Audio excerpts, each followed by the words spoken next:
Chapter 806 Death Kiss Crossbows. After waiting an entire hour for the dwarf's contact to arrive, Gaia lost her patience. Azazel had already warned her that Valmos was cleaning himself for some reason.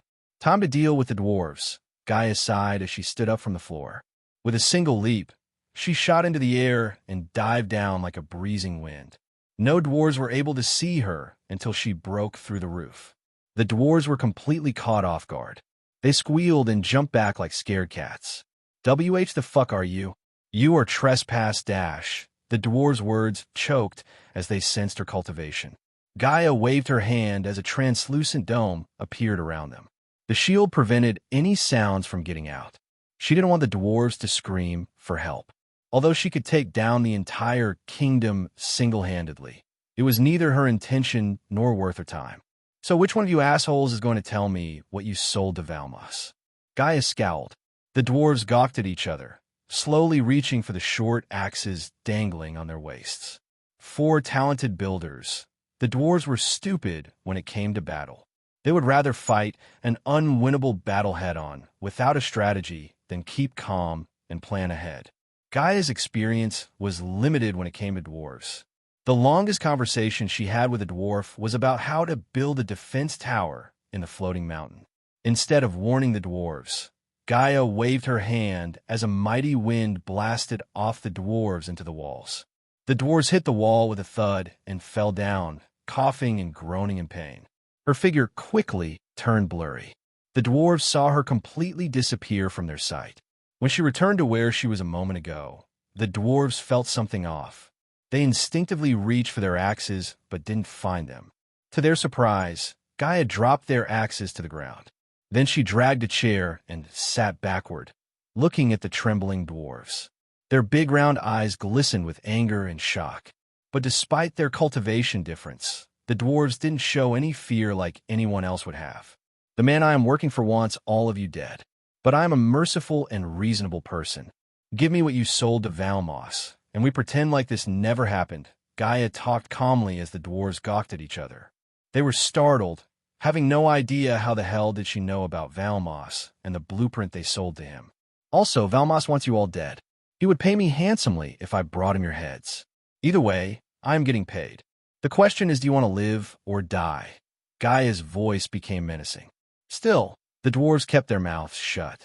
As a result, Gaia lost her patience. She raised her finger as a green, laser-like beam shot out her fingertips. The next thing the dwarves heard was their leader screaming as loud as he could. Blood spurted out of his left knee. The dwarf groaned and cursed to high heaven. "You are dead, human. When the news hits the city, our kind will hunt you down." The dwarf snarled at Gaia as she chuckled. "Do you really think your kind can stop me?" Gaia asked. Perhaps if the dwarves put a quest with the moguls, they might send some soul refiners after her. But the moguls were known for their expensive price and forbidden cultivation techniques.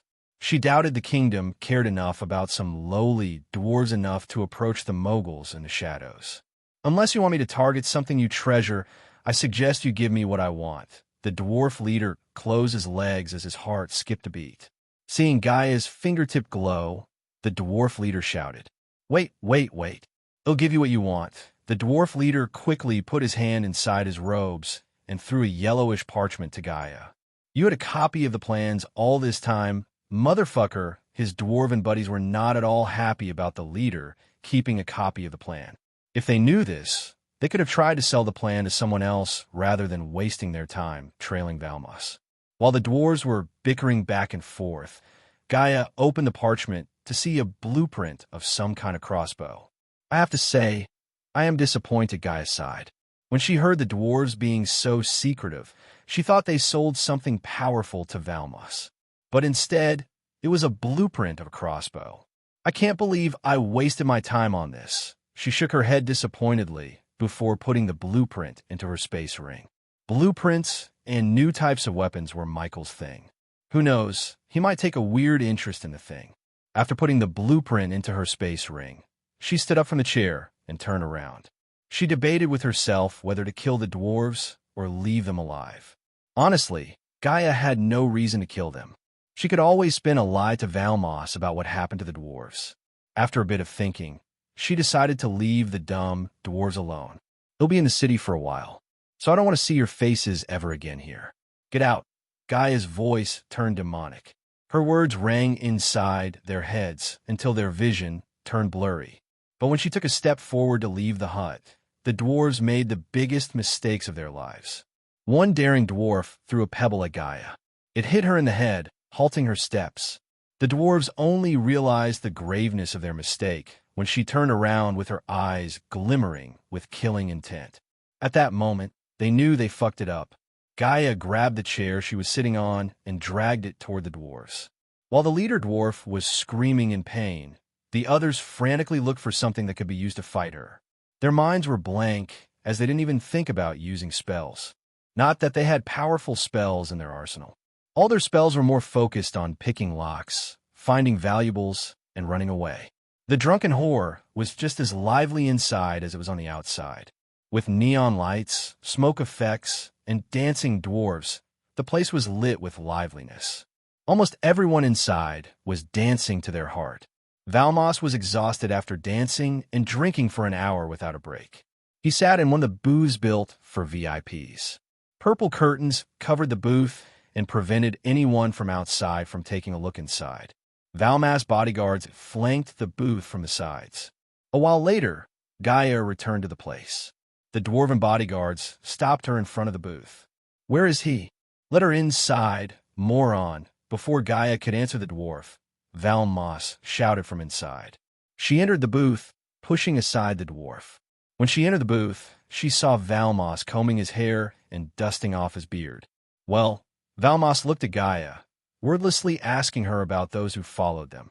Gaia grabbed the pouch dangling on her waist and poured out its contents on the table before Valmas. The dwarf creased his brows. Some white things were covered in blood, and a handful of hair fell onto the table. "Is that tooth?" Valmas asked, pointing at a bloody white thing. It took him a few seconds to recognize them. He was no stranger to blood and gory, but even he felt a bit freaked out seeing Gaia pouring down teeth, hair, and pieces of flesh onto the table. Moreover, Valmas could see her bloody fist and blood drops on her face. "You asked me to bring their heads, but this is all I could find in their bodies after I was done with them." Gaia cracked her fists.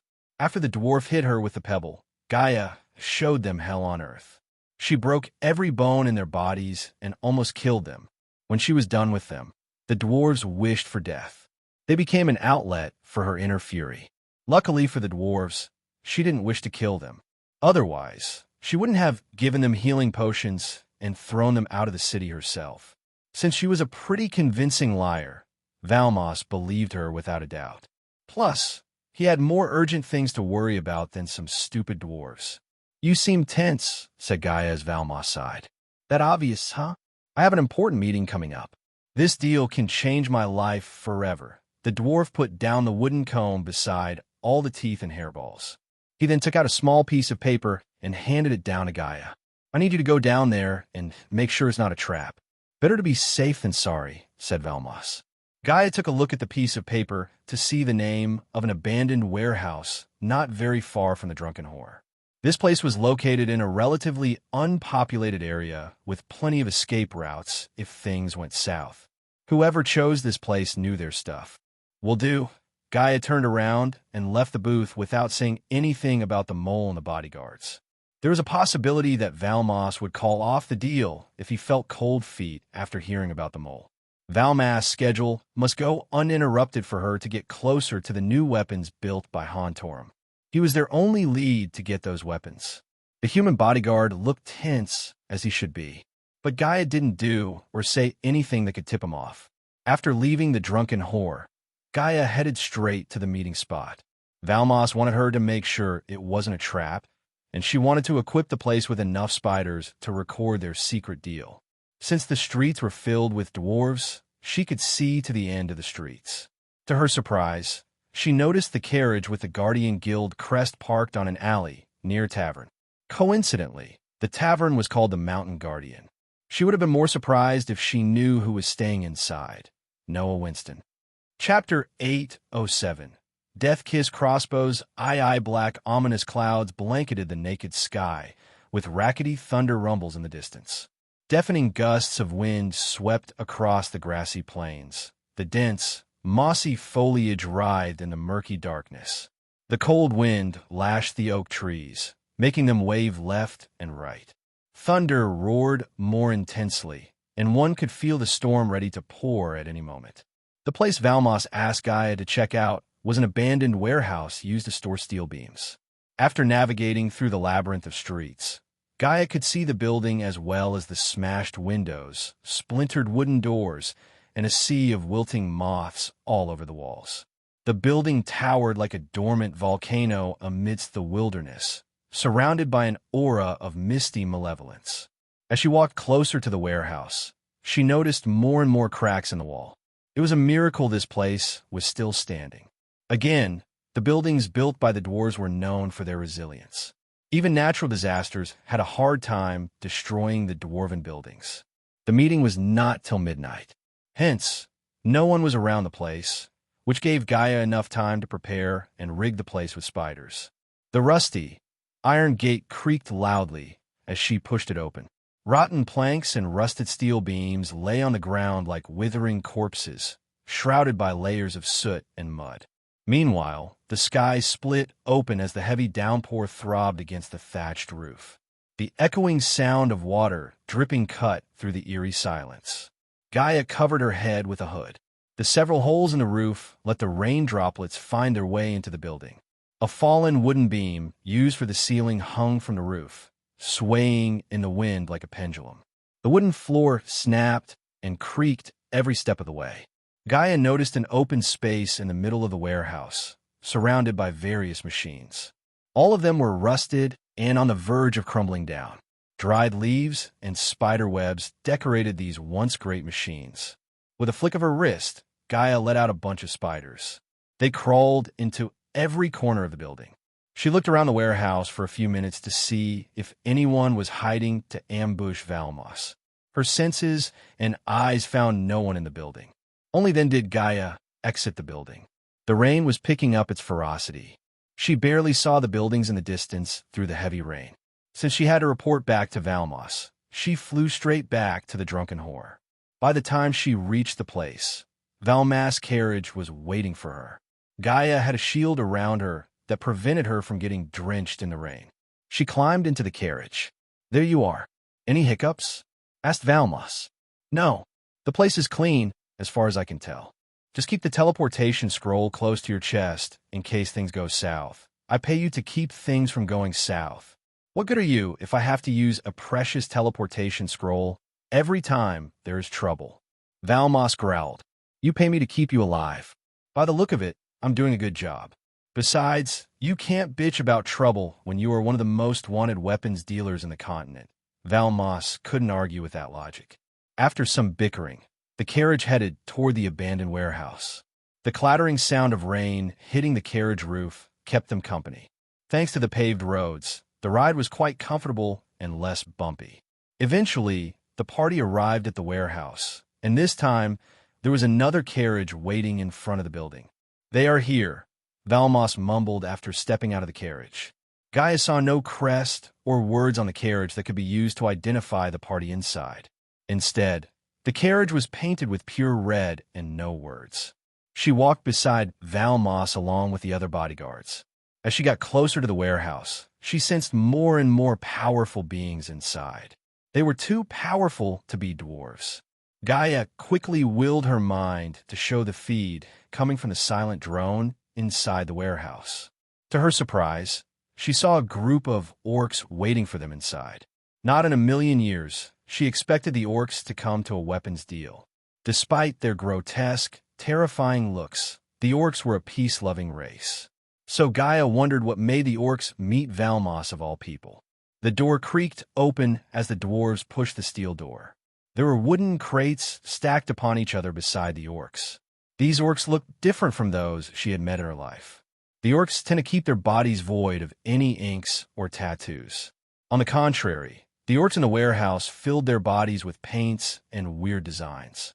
In addition, they had piercings on their noses, ears, and even their nipples. They also looked beefier and bulkier than typical orcs. If their looks weren't surprising enough, they were all at the peak of the soul-refining stage except the orc, who had painted his entire body red. Gaia noticed a strange fear on Valmas' face. Although she didn't know Valmas for long, she knew he wasn't the type to get scared quite easily. He couldn't afford to be soft-hearted in his line of business. "Took you long enough," the red orc growled. He literally puffed out smoke from his nostrils like a dragon.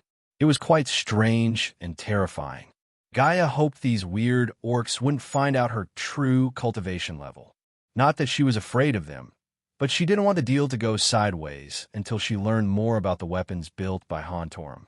"My dear friends, I hope you had a pleasant journey to Embercrest." Valmas laughed with open arms. "Stop with the pleasantries, dwarf. Show me the weapons." The orc did not beat around the bush. He cut short Valmas' pleasantries and growled. "Straight to business, seh? I like it." Valmas shrugged off the orc's comment and gestured at them to follow him. The orcs followed Valmas to the wooden crates. When Valmas touched the crate, several runes and chakras glimmered on their surface. For a dwarf who hated elves to the core, he was using elven runes to protect the wooden crates. It didn't surprise Gaia. To a criminal like Valmas, his products and coins were more important than their race's beef with the elves. The wooden crate on top click opened, revealing a bunch of handheld crossbows on top of the hay.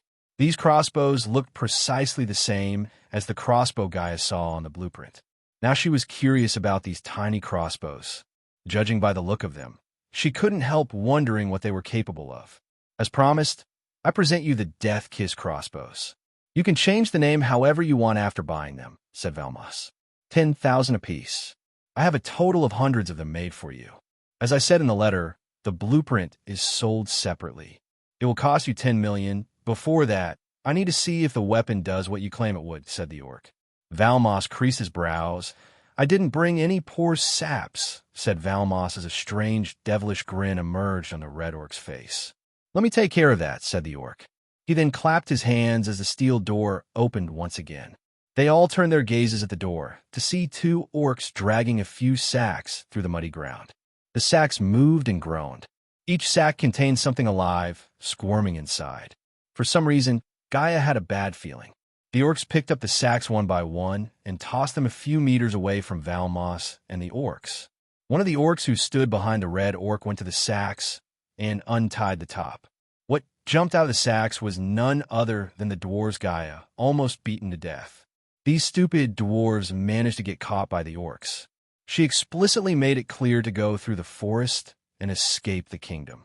Valmas frowned, looking at the 5 dwarves. They claim they stole the blueprint that you used to build these crossbows. Let's just say, I believe them, said the orc. What do you have to say for yourself, dwarf? The red orc asked with his eyes glimmering with murderous glee. They speak the truth. They stole the plans for me. I'm a weapons dealer, not a weapons builder. They don't have the blueprint anymore. I possess the blueprint now, Valams said, throwing his hands in the air. The thieving dwarves were shocked to see Gaia. Fortunately, their mouths were tied with cloth. They are loose ends that need to be taken care of, the orc spoke in his thick, murderous voice. Then, the orc picked up a crossbow and placed it on Valmas' hands. Take care of them, said the orc before looking over his shoulder at the other orcs for some reason. One of the orcs nodded and went to the dwarves, who were on their knees. The orc murmured something under his breath as a golden shield appeared before each dwarf. Gaia's curiosity was piqued. She didn't worry about the dwarves exposing her identity because if things went south, she could always kill them all. But fortunately, Valmas had no idea the dwarves who followed them and the dwarves before him were the same. Otherwise, he would have been pissed at her for lying to him. Whoa, Valmas threw a fit. I don't get my hands dirty. That's why I have these morons. Valmas' gaze swept across the bodyguards. Let one of my underlings pull the trigger, said Valmas. I don't see any problem with that, said the orc. Icharjun. The thieving dwarves groaned, but no words escaped their mouths. Here, Valmas handed over the crossbow to Gaia.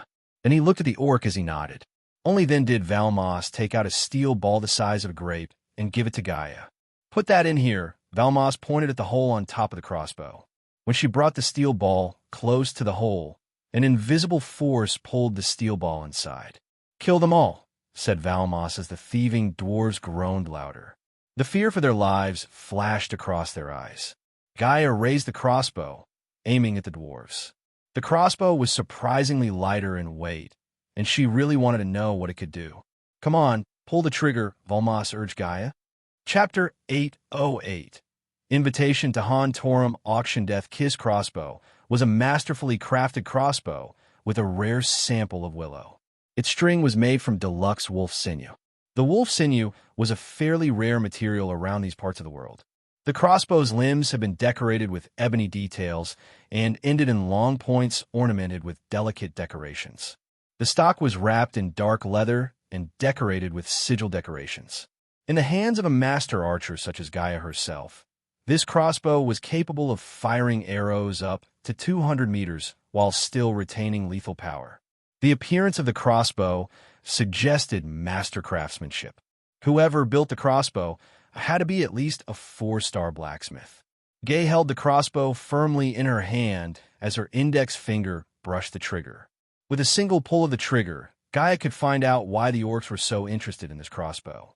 But pulling the trigger meant death for those stupid yet poor dwarves. She herself was curious to see what the crossbow was capable of. The dwarves cried, but no words escaped their mouths. They knew they were staring death in the face. At that moment, they regretted coming out of the forest to steal from Valmos. Greed for gold coins blinded them. As a result, they were about to lose their lives. In her defense, Gaia did warn the dwarves of the danger and gave them a chance to escape. Still, the dwarves managed to get caught. That wasn't her fault. Even if she didn't want to kill the dwarves, sparing them would ruin her disguise and make enemies out of these strange orcs. Despite the orcs' spooky looks, Gaia didn't intend to make enemies out of them. Instead, she wanted to learn more to see if she could recruit them into their army. Furthermore, sparing the dwarves might ruin her chance to learn more about the weapons built by Han Torum, which she couldn't allow to happen. Therefore, the dwarves had to die. Finally, Gaia pulled the trigger as the steel ball shot out of the crossbow and exploded midway into countless pellets. The crossbow surprisingly didn't have any recoil. Gaia didn't even feel like she fired a powerful steel ball until she saw the leader dwarf's head explode into a red mist. The blood splattered on the other dwarves as the air reeked of blood. The leader dwarf's headless body hit the ground with a sickening thud. Blood oozed out his messed-up neck. "Headshot!" Valmos shouted excitedly. Everyone was surprised, but what surprised Gaia was how the pellets completely ignored the energy shield. "Did you see that? A headshot could kill a core formation warrior despite any defense shields, as I said," Valmos explained, grinning from ear to ear. "But not everyone is as good as my sexy bodyguard here." Valmos threw a sly grin at Gaia. He wasn't moving, the red orc growled. He wasn't as impressed as Valmos. The red orc was not wrong. Anyone with a little bit of skill could hit a stationary target from a 5-meter distance. Even a blind man had the chance for a headshot in that short distance. "Hey, race another ball." Valmos threw another steel ball and gestured at Gaia to reload the crossbow. The orc threw a dubious look at the dwarf as he tapped the wooden crate. "One crate contains all the ammunition you asked for." After reloading the crossbow, Gaia pointed it at another dwarf and pulled the trigger. She had already killed one, so it wasn't a big deal for her to end the others. One by one, the dwarves lost their heads. Blood sprayed out from their neck as the orcs looked satisfied. Eventually, the golden shield before the dwarves faded away. The crossbow hooked up Gaia.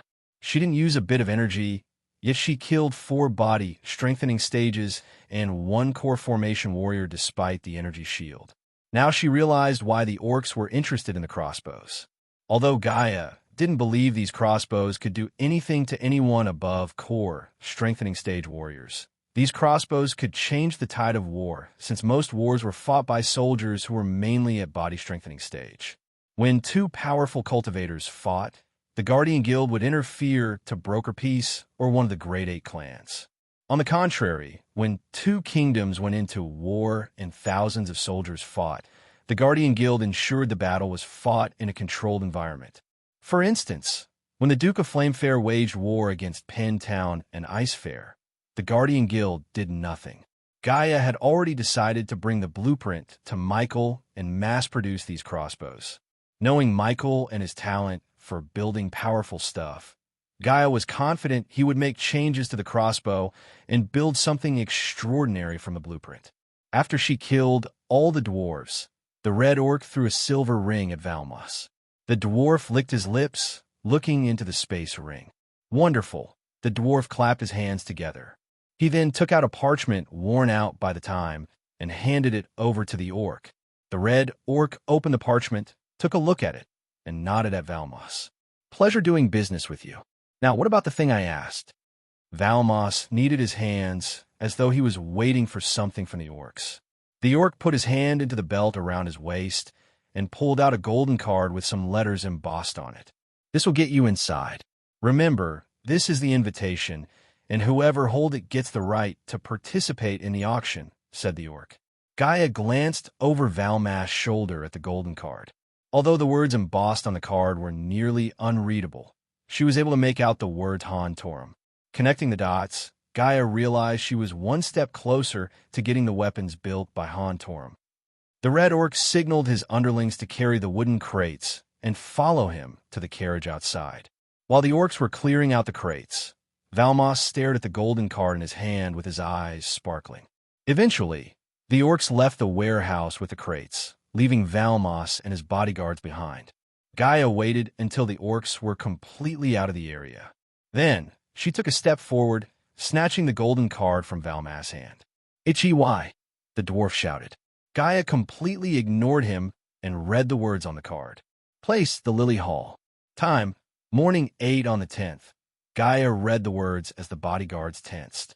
"What do you think you are doing?" Valmos bellowed again. "Sorry, Valmos. You should wait for the next auction." Gaia shrugged as Valmas' eyes glistened with anger and disbelief. "Are you tired of living, bitch?" The two dwarven bodyguards behind Valmos growled.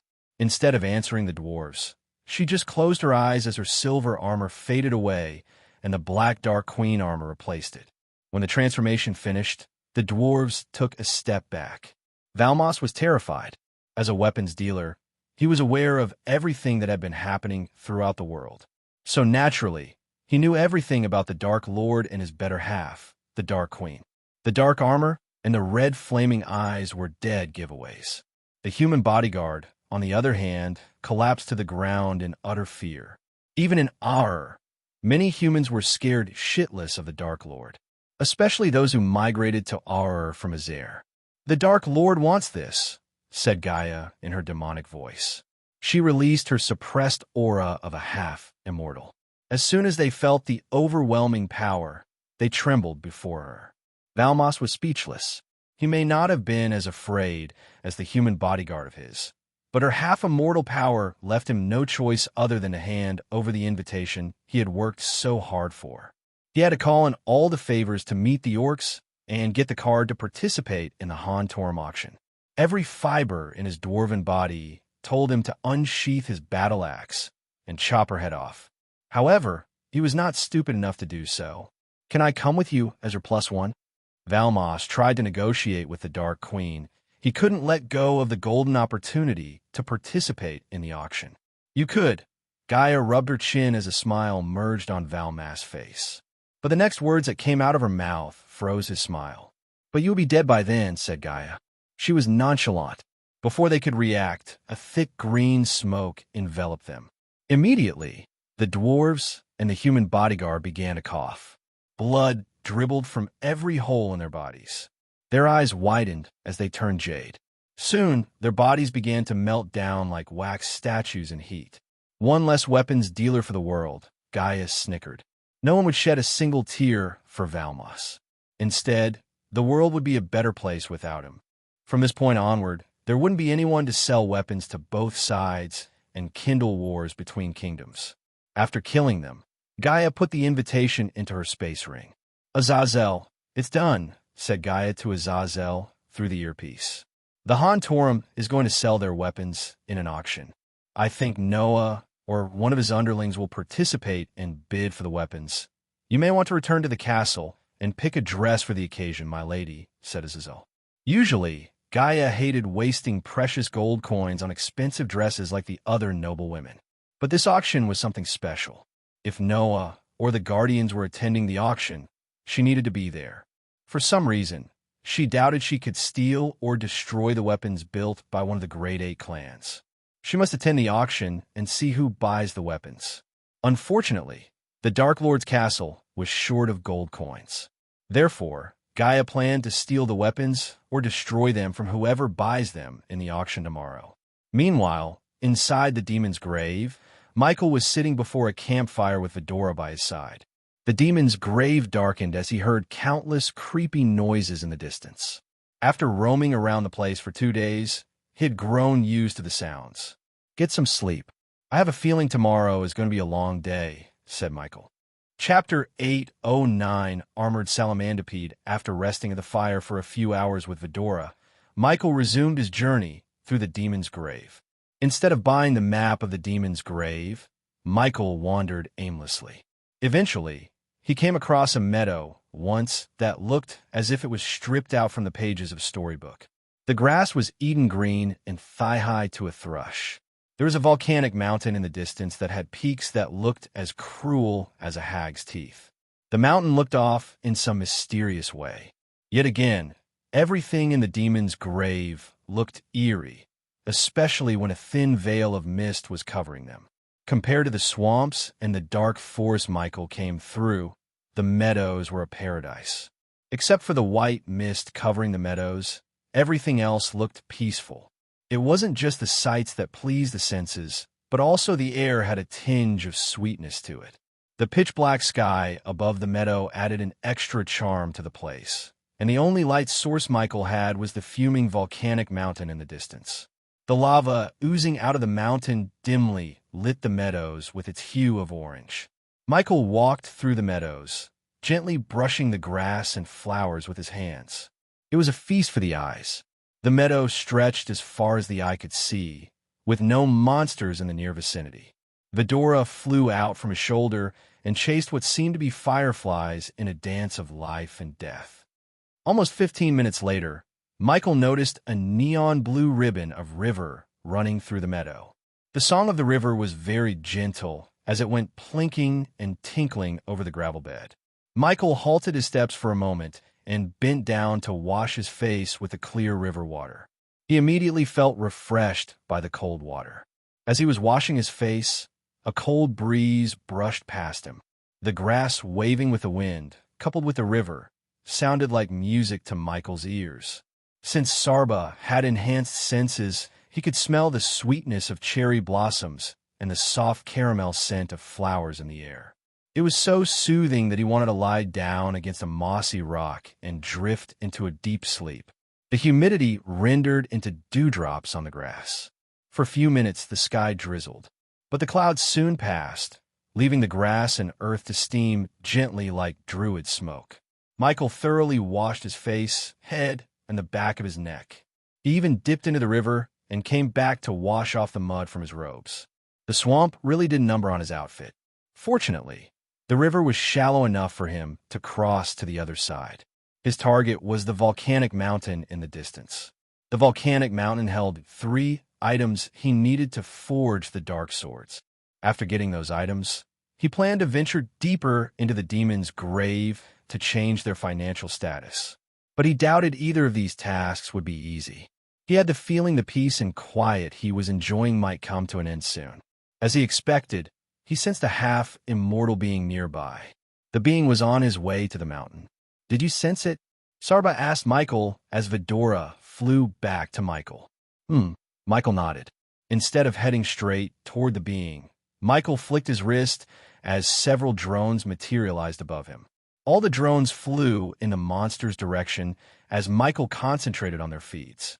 To Michael's surprise, he did not see any monster through the drone feeds. The meadows looked peaceful and quiet.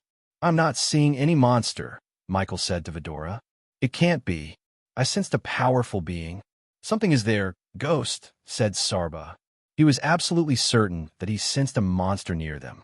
If he had a bet, he would say it was waiting for them 20 meters ahead of them. The howling wind breezed past Michael. He was not in a rush, but strolled toward the monster. If he could fly, he might have flown around the monster instead of fighting. However, he decided to fight the monster because he wanted to challenge himself. Plus, slaying a half-immortal monster would give him millions of experience points. After Gaia killed the dwarves, Valmans, and his bodyguards, Michael needed only 400,000 experience points to reach the next level. The closer he got to the monster, the shakier the ground felt. Michael halted his steps and looked at the meadows before him. At first look, the meadows looked no different than the rest. But when Michael looked closer, he noticed an unevenness on the ground, as though something was hiding beneath the meadows. Michael raised his hand as a pebble flew straight into his hand. He then threw the pebble at the ground, where he suspected the monster resting. Thud! The pebble hit the ground with a thud, yet nothing happened. Michael threw another pebble, hoping to rile up the monster. He had a feeling the monster was waiting to ambush him. Poor bastard didn't have any idea that Michael had already sensed it. When Michael threw the third pebble, he heard a muffled roar. Brown dust storm emerged from the ground as Michael heard something heavily exhaling. Soon, the ground beneath him trembled. Michael took a step back. The monster hiding beneath slowly emerged from the ground, revealing his full body. It was a long reptilian monster that looked like a hybrid of a salamander and a centipede. The monster crawled out of the hole with its hundreds of tiny golden legs, sticking his long tongue out. Silver scales covered his body from top to bottom. The gigantic monster was at least 50 feet in length. It hissed at Michael, staring at him with its tiny blue eyes. Suddenly, the monster dived down, digging into the ground.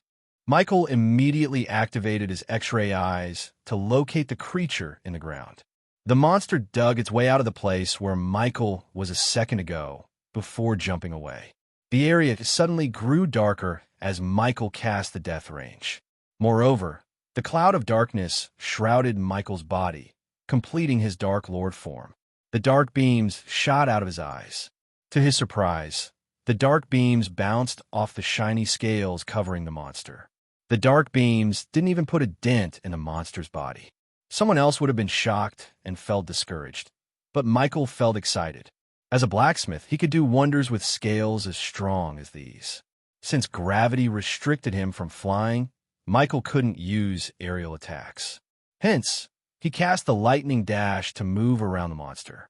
The monster's scales let out a dim jade light as it fired a blob of boiling hot poison toward Michael. He was lucky enough to dash away, but when the poison hit the ground, everything around it for a 1-meter radius turned into nothing but ash. The ground sizzled like hot oil. Meanwhile, the monster kept firing blobs of poison repeatedly. Despite its gigantic size, the monster was extremely agile and quick. If the poison was not enough to burn the meadows, Michael cast the ring of fire and fired waves of dark flames at the monster. The dark flames burnt everything to ashes on their way.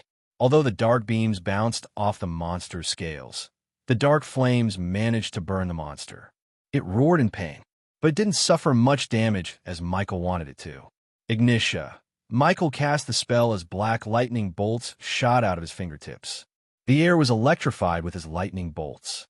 Vidora heard the crackling lightning bolts and the creature's roar and flew away from Michael and the monster. When a half-immortal and an immortal were fighting, it was not a good idea to be in their way. Sabra saw the energy around them going haywire. As a result, dark clouds appeared out of nowhere above them, threatening them with a heavy downpour. Thunder claps echoed through the demon's grave. The monster kept disappearing into the ground and jumping out to catch Michael off guard. Michael fought the monster with lightning bolts and dark flames. Suddenly, the monster sprayed poisonous liquid from its mouth. The poison immediately enveloped them, hindering Michael's sight. Fortunately, the Dark Lord armor had a mask he bought from the system and fitted with a filtering system he built inside. The mask filtered the poison ion in the air and gave him fresh air. Michael thought he had overcome the poisonous air with his mask, but he didn't expect the monster to light the poisonous cloud with sparks. When the monster opened its mouth, sparks flew out. The poisonous air exploded in the blink of an eye. The explosion sent Michael flying. Although the responsive shield and the cloud of darkness saved him, he wasn't completely unharmed by the explosion. His whole body was cut and bruised, as well as had a couple of broken ribs. The explosion would have reduced a fusion stage cultivator if they were caught in one. It was powerful enough to hurt a god. Michael slowly picked himself up as the APD pumped a healing potion into his body. His poor armor was half-burned and had countless holes and cuts. Michael wiped off the blood, dribbling down his mouth. The monster hissed, crawling toward Michael without waiting for him to retaliate. "Why isn't he moving?"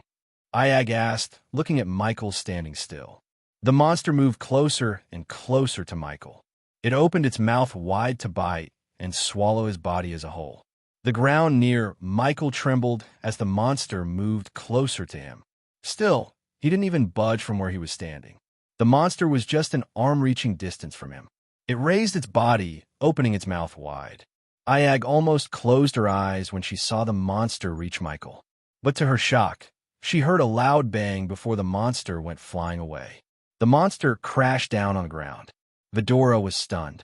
They all turned their gazes back to Michael to see the Doombringer emanating coldness in his hand. Only Kane saw the Doombringer appear in Michael's hand, and him swinging it with enough force to send the giant monster flying. Several scales on the monster's body tumbled down, leaving the monster's soft skin exposed. Chapter 810 Almighty Doombringer. After getting the Ancient Ice Core from the Aqua Auction and Blacksmith trait, Michael infused the Ancient Ice Core with the Doombringer. As a result, the Doombringer could summon frost and freeze its target upon hitting. Michael didn't let the monster stand up and attack him again. Instead, he threw the Doombringer, aiming for the monster's head. The war hammer soared through the air, leaving a cold trail in the air. The coldness emanating from the Doombringer caused the temperature to drop by several degrees. It hit the monster in the head as the scales covering its head cracked but didn't break down. Michael dashed at the monster using the lightning dash. The black lightning bolts crackled around his body. Even from afar, Sarba could sense the electricity in the air. On his way to the monster, Michael raised his hand in the air as the Doombringer flew straight back into his hand. Fighting against gravity with his sheer brute strength, Michael leaped into the air. Vidora was stunned to see how high Michael could jump in the air. Gravity pulled him down, increasing the force of his descent. Upon nearing the monster, Michael clenched the Doombringer's handle as bone-chilling ice covered the Doombringer from top to bottom. Michael brought down the warhammer on the monster's head while it was preparing to fire a poison blob at Michael. The collision produced a thunderous boom. Several scales on the monster's head cracked. They weren't frail by any means, but Michael was strong enough to crack them with his brute force.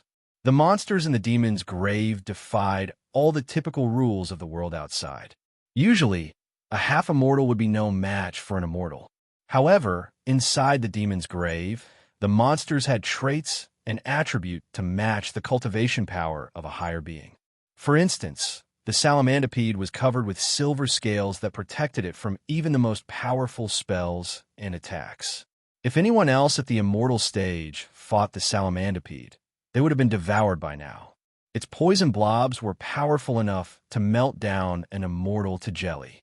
In other words, the monsters inside the demon's grave didn't need immortal killing weapons to kill half-immortals or immortals. Hence, why even the most powerful cultivators didn't dare to visit the demon's grave. Still, Michael fought the monster head-to-head without going all out. After receiving a blunt force trauma to its head, the monster roared. Emerald green poison splattered out its mouth. Although the monster lacked facial features, it looked very pissed off. The monster swung its long tail and hit Michael in midair. Fortunately, Michael clenched his fist at the right time to bring out his black shield. The sheer force of the monster's brute force sent Michael flying. While he was in the air, the monster fired blobs of poison at Michael. These blobs took the shape of arrows and soared through the air to hit Michael. Once again, Michael raised his shield and shrouded himself with the cloud of darkness to protect himself from the poisonous arrows. The arrows splashed across the ground after hitting the black shield. Unfortunately, a drop of poison hit Michael's boots, making a sizzling noise. Michael immediately swung his legs, throwing away the boots before the poison could touch his skin. "You owe me a pair of boots, mister," said Michael after landing on his bare feet on the ground. Michael stared at the monster with the Doombringer and black shield in each hand. He cracked his neck. On the other side, the monster hissed before digging down into the ground. Despite its colossal size, the monster was quick to dig down and hide. Thanks to Michael's X-ray vision, he could see the tunnels down the ground and the monster. The monster was holding to catch Michael off guard, but he was waiting for the right movement to hit the monster with the Doombringer. He raised the Doombringer in the air as cold energy swirled around the battle hammer. Even from afar, Vidora felt the bone-chilling coldness of the Doombringer. This was the first time Vidora had seen Michael use the Doombringer to its full potential. Typically, Michael would finish the battle without using any weapons. But the monster forced him to take out the Doombringer, which showed how powerful the monster was. The ground beneath Michael kept trembling.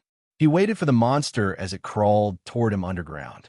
Michael took a few steps back as the monster raised its head out of the ground. The moment its head came out of the ground, Michael hit its head with the Doombringer once again. This time, he covered the Doombringer's head with a block of ice to add extra damage to the monster. The monster dashed out of the ground and squirmed in pain. Michael immediately followed up his attack with a ring of fire. The monster's head was already covered in a layer of frost, and when the dark flames hit the ice, the scales shattered. Finally, Michael figured out the monster's weakness. The sturdy scales were vulnerable to ice plus fire attacks. They could withstand one element, but not both. Since the scales were shattered, the monster's head was exposed. But when he was about to fire dark beams, the monster spewed poison from its mouth. It formed a cloud of green mist around the monster. To avoid an explosion like earlier, Michael immediately dashed away from the monster. To Michael's surprise, a strange glow appeared in the monster's head. Soon, the scales grew back, covering its exposed head. Michael creased his brows. Having a regeneration ability brought the battle to the next level. It was time for Michael to change his tactics. The cloud of poisonous mist gave Michael an idea. He dashed away and fired a bolt of lightning at the monster. As Michael planned, the lightning bolt lit the highly flammable poison cloud. The sound of the explosion echoed through the air, but the creature's roar overshadowed the explosion. Both Michael and the monster were blasted into opposite directions. Even a 30-meter distance between them didn't prevent Michael from getting blasted away. Luckily, he just suffered some trauma that healed up in a few seconds thanks to the APD. The same could not be said for the monster. Dark smoke enveloped the area around the monster. Michael had to use his thermal vision to locate the monster. As far as he could see, the monster was squirming as green, slimy blood oozed out of several places in its body. Furthermore, it lost several of its legs to the explosion. Instead of dashing at the monster headstrong, Michael clenched the Doombringer around its pommel and its neck right beneath the head. His grip tightened as he pointed the head toward the monster. The runes engraved in the head glimmered with icy blue color. Soon, a stream of frost energy shot out of the Doombringer toward the monster. Everything around Michael froze by the frost energy shooting out of the battle hammer. Crystal ice rocks formed around the monster, slowly freezing it from head to toe. The monster squirmed as the crystals forming around it crumbled down. Yet, Michael did not stop freezing the monster. He poured more energy into the Doombringer, creating colder frost energy. The frost energy was cold enough to create a rain of snowflakes around Michael. The monster hissed as the frost covered its body with a thick layer of ice. If Gaze could kill one, Michael would have died by now.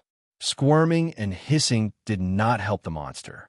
Therefore, it fired poison blobs out of its mouth. Michael slowly moved toward the monster while keeping the frost beam focused on the monster. Coldness ran down Michael's spine. Even he wasn't spared by the coldness as a thin layer of ice formed on his skin. Nonetheless, Michael chose not to conjure the dark flames. Gradually, the frost energy formed a thick shell around the monster, preventing it from digging into the ground or moving its body freely. By the time Michael reached 5 meters distance from the monster, the ice had covered every inch of the monster's body except its eyes. Without wasting a second, Michael cast the ring of fire. A powerful wave of dark flames shot out of Michael's body. At that moment, extreme coldness met its opposite. The ice crystal layer on the monster's body shattered along with its silver scales. Green, slimy blood splattered across the ground as Michael raised his shield to protect himself from the poisonous blood. With no scales, the monster's pinkish body was exposed to the world. Fear and shock emerged in the monster's tiny eyes. It hissed with fear. When Vidora thought the monster's life was over, the monster pulled its trump card up its sleeves. The monster slowly opened its mouth as Michael felt a powerful force sucking him into its mouth. Michael was left with no time to react. In a blink of an eye, he was in the monster's mouth. However, the monster couldn't close its mouth. Michael held its mouth wide open with the Doom Bringer on its palate. "We have to help him," said Iag as Vidora flew toward Michael and the monster. The monster frantically shook its head, trying to close its mouth and devour Michael. The light of life was slowly leaving away the monster's eyes. If one had to guess, one would say the monster had pulled a trick to kill both Michael and itself. Every bit of muscle in Michael's body tensed as veins bulged up on his face. As soon as Vidora reached the monster, they were surprised to see Michael smiling. No one in their right mind would smile stuck in a monster's mouth, but he did. Vidora was speechless. Judging by the smile on his face, they could tell he did not need their help. The monster, on the other hand, completely ignored Vidora and frantically shook its head left and right, hoping Michael would let go of the Doom Bringer in his hand. Occasionally missing content. Please report errors in time. Chapter 811 Mount Hades, standing inside the monster's mouth. Michael held its mouth open with the Doom Bringer in his other hand. Slowly, Michael moved the hand that was holding the Doom Bringer down. The monster almost snapped its mouth close, but Michael was strong enough to keep it open with one hand. He then raised the Doom Bringer as a bone-chilling frost beam shot straight down the monster's throat. Vidora heard the monster roar in agonizing pain. The monster went crazy. It swings its entire body left and right to throw out Michael. No matter how hard the monster tried to lose Michael and shoot him with a poison blob, it simply couldn't. Unlike the monster's outer body, its inside was soft tissue and flesh. The frost from the Doom Bringer crystallized the monster from within. If Michael wanted, he could send a stream of dark flames into the monster's throat and burn it from the inside. However, Michael had other plans for the monster. Instead of killing the monster, he froze the monster to the point it stopped struggling. He turned around before hitting the monster's palate with the Doom Bringer. The pointy end of the Doom Bringer hooked into the skin. Michael moved the Doom Bringer slightly forward as the monster crawled forward like a remotely controlled toy. Vidora was utterly speechless. They thought Michael would kill the monster when he had the chance. Instead, he was driving the monster toward the volcanic mountain in the distance. No one would have dared to make such a daring move. But making such uncanny moves was what made Michael the Dark Lord. The monster was already half dead. Its poison glands and organs were frozen. Vidora followed behind the monster while keeping a safe distance from it. Only while following the monster did they notice several others, like the monster Michael was riding from its mouth. Some of the salamandipeds were bigger and stronger than the monster before them. Even if Michael had killed one, he would have faced several on his way to the mountain. As much as Michael liked to hunt these monsters down and earn experience points, he valued his life and everything he had achieved till now more. Until the system reached level 10, where he could construct a body for himself in case he was killed, he had to keep himself safe. The meadows were littered with hundreds of salamandipeds, coupled with weird gravity that prevented one from flying. Even a group of immortals would be slain in the area. The more time they spent in the demon's grave, the more Vidora learned the dangers lurking in the realm. This was why even the seasoned immortals dared not to venture into the demon's grave, despite the rare and priceless treasures within. A few weeks ago, Noah prepared himself to venture into the demon's grave, hoping the place would temper him and enhance his battle prowess. However, Andreas outright stopped him without giving Noah a choice. Andreas didn't think Noah was ready for the dangers in the demon's grave. To be honest, Andreas was right. Noah would have lost his life in a few hours if he had chosen to enter the realm. God or no God, one must be at least at the immortal stage to survive the demon's grave. The past Dark Lord made sure of that. Although the demon's grave was one of the past Dark Lord's regrets, only Michael could survive and close the realm. For some reason, the monsters in the demon's grave didn't attack Vidora. Some of the monsters dug into the ground the moment they saw Vidora. Looking at this weird behavior of the monsters, dark lines appeared on Iag's forehead. She turned her gaze toward Cain, since he was the smartest among the three of them. "Hey, Cain, did you see how they went inside the ground when they saw us?" "It's weird, right?" said Iag. After hearing Iag's remarks, Sarba shared his thoughts with Cain. "I also have this strange feeling that we and this place have some kind of connection. They weren't wrong to have these feelings. But the truth was far more than they could even dream of. Almost 4,000 years ago, before the Dark Lord reset the universe, a brutal world-ending war happened between two otherworldly races. The war had two sides. One side had thousands of demons, and the other side had only one fighter, the three-headed Hydra, Vidora. If so, we will get some answers before we leave this place," said Cain. He didn't let Sarba and Iag know what he felt about this place. Unlike him, they were influenced by emotions rather than their brain. Until Ghost figured out what had really happened in this realm, Cain didn't want to come to any conclusions. Eventually, Michael reached the volcanic mountain base. Dark smoke and ash littered the ground as well as the air. The smell of fire nauseated them. As soon as they reached the mountain base, the high temperature caused the ice layer on the monster to crack. After the ice shattered, Michael was afraid of the monster healing back to its full strength. Therefore, Michael cast the ring of fire and Ignitia at the same time. Black lightning bolts crackled around Michael's hand before hitting the monster's throat. Following the black lightning bolt, a stream of dark flames rushed into the monster's mouth, burning its flesh to well done. The monster roared and squirmed as Vidora's senses were overwhelmed by the burning flesh. Soon, the monster lost its strength to squirm and collapsed down. Its body shrunk as green, slimy blood oozed out of its skin. Ding! Congratulations to the host for killing a half-immortal level 7 monster. The reward is 1 million experience points and 10,000 badass points. Ding! Congratulations to the host for successfully being a badass. The reward is 15,000 badass points. Michael heard the system in his mind. Not even a second passed, as Michael felt warmth throughout his body. This was a familiar feeling. He had leveled up. Congratulations to host Michael for leveling up. The current stage is Immortal Level 5. Vidora flew around the monster's lifeless body as Michael stepped out of its mouth.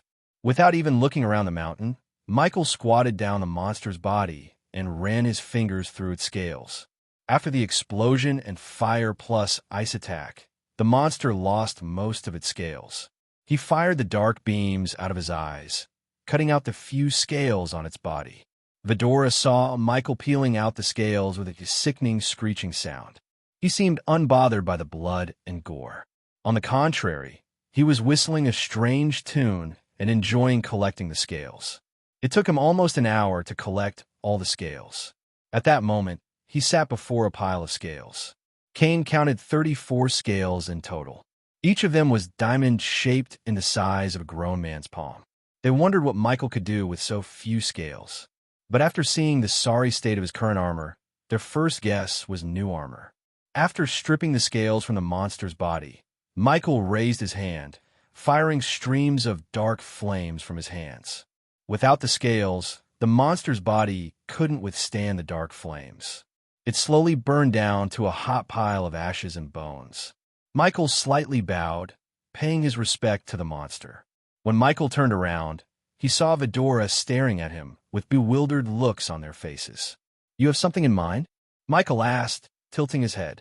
"We are wondering what kind of connection we have with this place," said Iag. Her words reminded Michael of the green glow in Cain's mouth that resembled the realm tear earlier. Just like Cain, Michael didn't want to say anything before he learned more about the demon's grave. Since the mysterious woman said the demon's grave was one of his mistakes, he had a feeling it might be related to Vidora somehow. But for the time being, Michael decided to stay silent on the matter. "I'd say let's explore the place more before making any assumptions," said Michael. Iag heaved a heavy sigh and nodded. Finally, Michael turned his focus to the giant mountain before him. It looked bigger and mightier and close. Once again, Michael tried to ascend into the air, but ultimately failed due to gravity. The required items needed to forge the dark swords are inside the mountain. "It seems like the host has to climb a mountain. I hope you're good at it," the system said. Weirdly, the system sounded amused by his conundrum. The volcanic mountain was none like Michael had ever seen in his life. Its ashen cone would grow hot and, with a great surging and throbbing, pour forth rivers of molten rock from chasms in its sides. Some flowed, blazing down great channels. Some winded their way into the stony plain until they cooled and lay like twisted dragon shapes vomited from the tormented earth. The heat emanated from the molten lava was enough to burn a core formation warrior to dust. Vidora lifted their heavy heads as the mountain filled all their sight, looming vast before them. The growling mountain sounded like a hungry beast waiting to devour everything with its molten lava. Its cone-shaped top reached for the sky, shrouded in a huge mass of ash and sparks of fire. Just looking at the mountain hurt Michael's neck. He sighed, thinking of climbing the mountain through the oozing lava and uneven terrain. He was a hitman, not a mountain climber. Although he had training climbing walls and mountains, this fuming chimney of a mountain was not an ordinary one that anyone could climb. At least he had Mark III grappling hook to help him climb. After taking a long, deep breath, Michael walked toward the mountain. He grabbed the edges and started to climb up. "Are you sure about this?"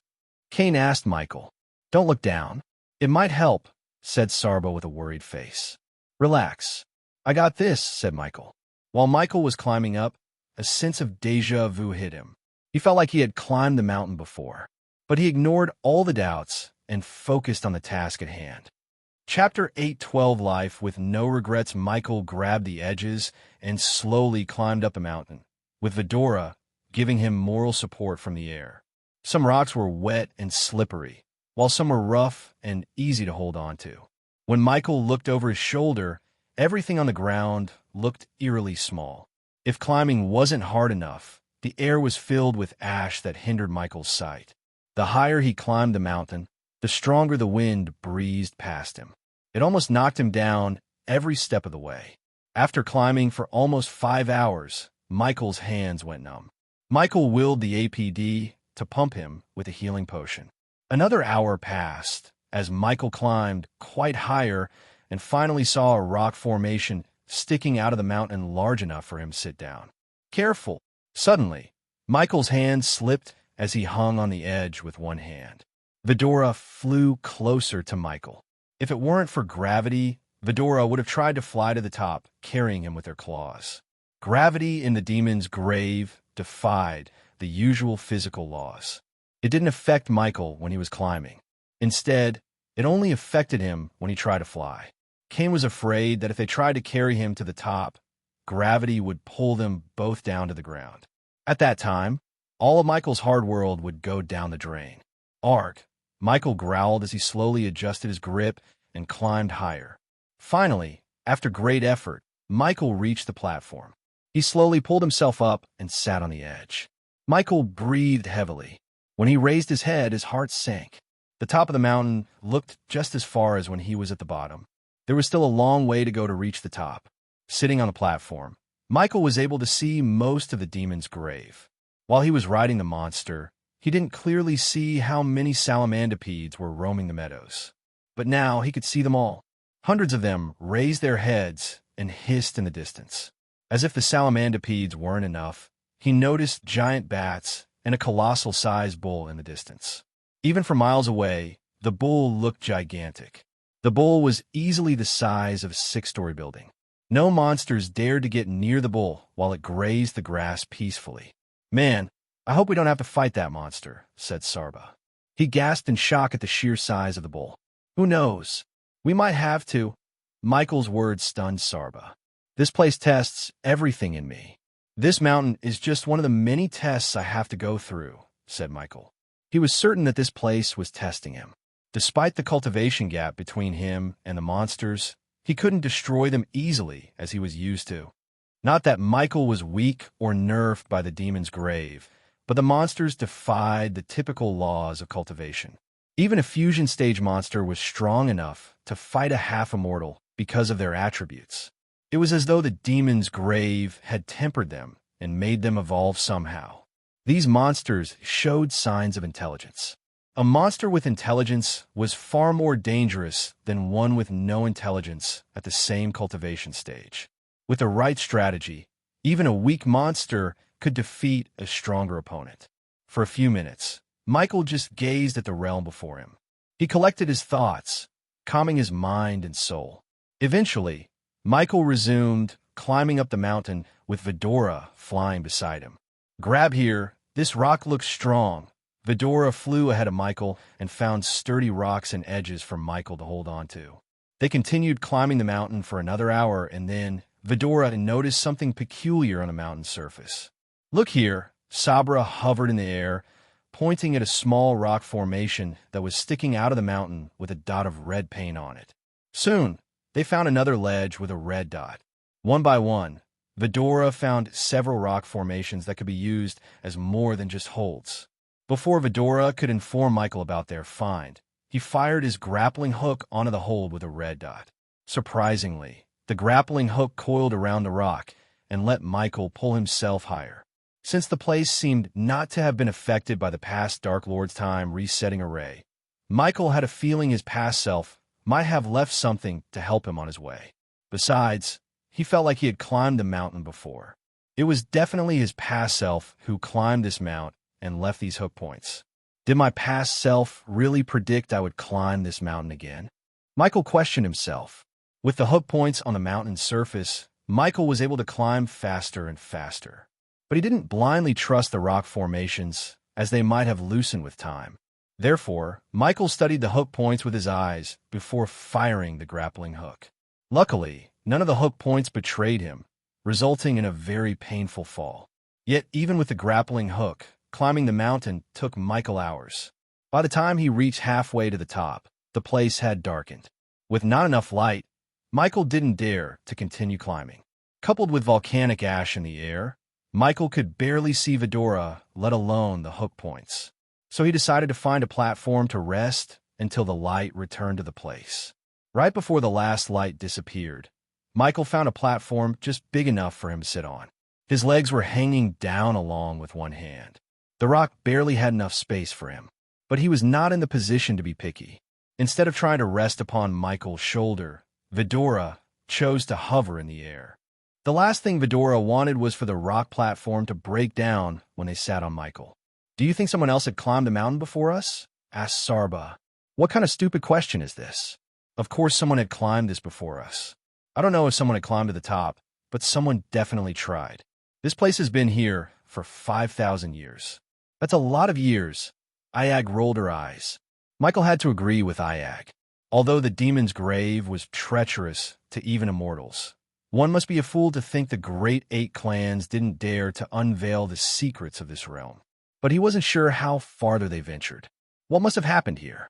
"The woman said this place was one of my past self's mistakes." Michael slowly spoke, looking at the realm around him.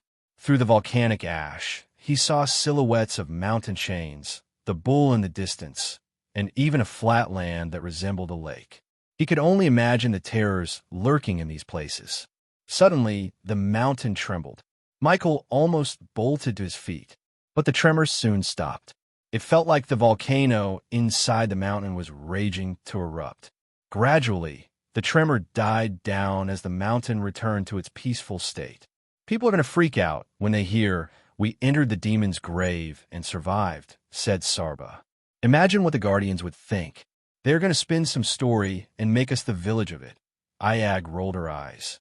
Vidora used to not care about what was happening in the world after they heard their kind was wiped out from the universe. However, they slowly realized Ghost, Gaia, and Nightmare were their family despite everything. After feeling the familial bond with them, Vidora felt they were part of Ghost's life. They cared about the Order and hated everyone who stood against them. Besides, they were intelligent enough to see who the real enemy of the world is. Well, no matter what you do, there will always be someone to point their fingers and criticize you, said Michael. He leaned back on the mountain and gave Vidora a piece of advice about life. Thing is, you cannot satisfy everyone. If you live your life thinking about what others might think, you won't even satisfy yourself. Never look back and regret. Look back and smile at what you have done. Live like that, said Michael with a heavy heart. If what the mysterious woman said was true, his past self had little too many regrets in his life. Even when he saw his past self talk to him in an ethereal form, Michael noticed a strong sense of regret and grief in his eyes. The past Dark Lord might have fooled the world, but not Michael. After all, his past self was him. Michael wanted Vidora to have no regrets in their lives. "Why are you suddenly being so gloomy?" asked Sarba as Michael smiled, hiding his emotions well. "This place is one of my regrets, Vidora." "It's not," Sarba shook his head. "The Dark Lord who lived 5,000 years ago is not you," said Sarba. "He's literally the same person who used Time Array to travel through time," said Iag. "There is no point in dwelling in the past. Whatever mistake my past self made, I have to own it and rectify it." Kane nodded, agreeing with Michael. Then he spoke what was in his mind. "Your past self didn't seem like the one to make mistakes. He might have wanted this place to exist, for you perhaps." Kane's words made sense to Michael, as they always did. Even if his past self made a mistake, he could have fixed it with the system. But since he chose not to, Michael knew there might be a reason behind his reasoning. For the time being, Michael had to climb the mountain and get his hands on the 3 items needed to forge the pair of dark swords. Without the swords, his battle potential was being suppressed. "I think this place is strong enough. Get some sleep while you can. We will reach the top tomorrow. You need to rest," Michael said to Vidora. Soon, Vidora flew to Michael, landing on his lap. They slowly curled up into a ball and closed their eyes. Meanwhile, Michael couldn't close his eyes. This place had an unknown effect on him. His mind kept replaying the mysterious woman's words. Chapter 8:13 Birth of the Dark Swords. The morning in the demon's grave was gloomy as ever. A tinge of light lit the horizon that looked like a red canvas. With newly found vigor, the monsters roared. Molten lava flowed out from the top, lighting the mountain with its golden light. Coupled with the morning light, the realm looked brighter than earlier. In the distance, the bats littered the red sky. Strangely, more and more bats appeared on the horizon for some reason.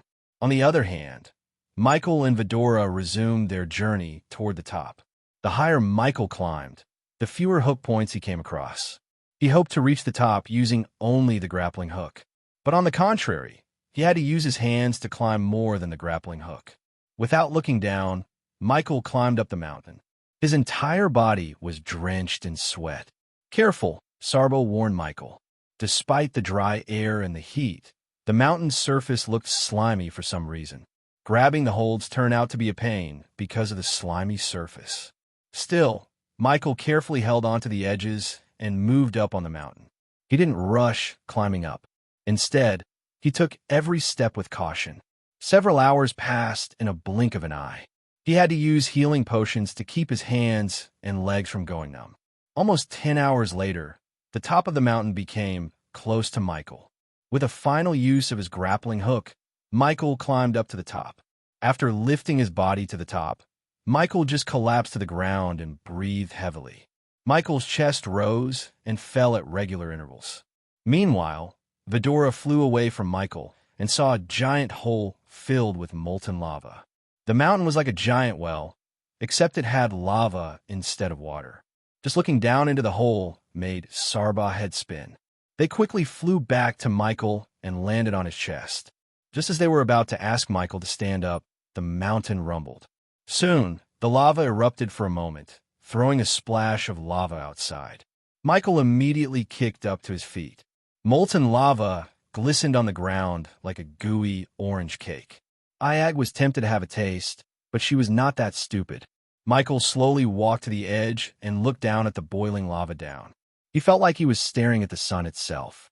The molten lava inside the mountain was too bright and hot enough to melt down a fusion stage warrior like a wax statue. The volcano remained dormant, hiding the terror and destruction within. Once it erupts, he could imagine how much damage it would do. Fortunately, the demon's grave was void of population. "Hey, look, your robes!" Sarba's shout broke Michael's concentration.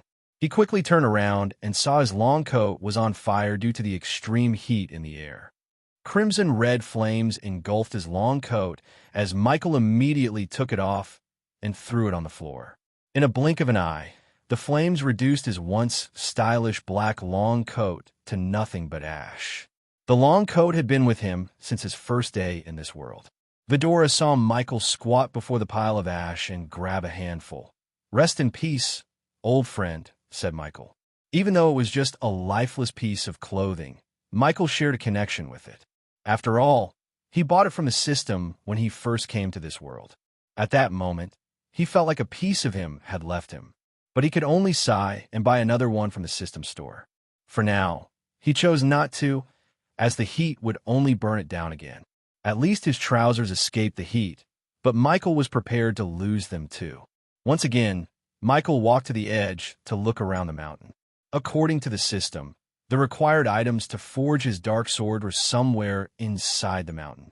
Dark volcanic ash hindered Michael's eyesight. To remedy the situation, Michael simply raised his hand as a powerful gust of wind cleared the area around him of the ash. As a result, he was able to see the mountain beneath him more clearly. Finally, Michael saw the narrow pathways around the crater. These pathways were just wide enough for one man to walk. But any misstep would lead straight into the boiling volcano. Instead of dropping down the pathways, Michael flicked his wrist as a drone materialized above him. However, the drone shattered into pieces due to the intense heat. Michael hoped it wouldn't happen, but it did. The only option Michael had was personally walking the narrow pathway. Seeing no point in lingering around, Michael slowly climbed down toward the pathway. He pushed his body against the wall and slowly walked down. Step by step, Michael walked the narrow path. "If I trip down, grab me by my collar and give me a second to use the grappling hook," Michael said to Vidora. Obviously, Vidora couldn't fly away carrying Michael because then gravity would pull both of them down. But if Vidora grabbed him by his collar, it would give him a second to react and use either the teleportation scroll or the grappling hook to escape the well of molten lava beneath him. "System, can you pinpoint the location?" Michael asked the system. "How about the host paying the system 100,000 badass points to show you the entrance?" "Do it." Michael immediately agreed to the deal. Normally, Michael would have preferred finding the entrance by himself, but the situation dictated otherwise. Any misstep would be life-threatening, so he was not in the situation to bitch with the system. After the system took the agreed amount, a glow appeared in the corner of Michael's sight. A part of the walls on the other side was glowing.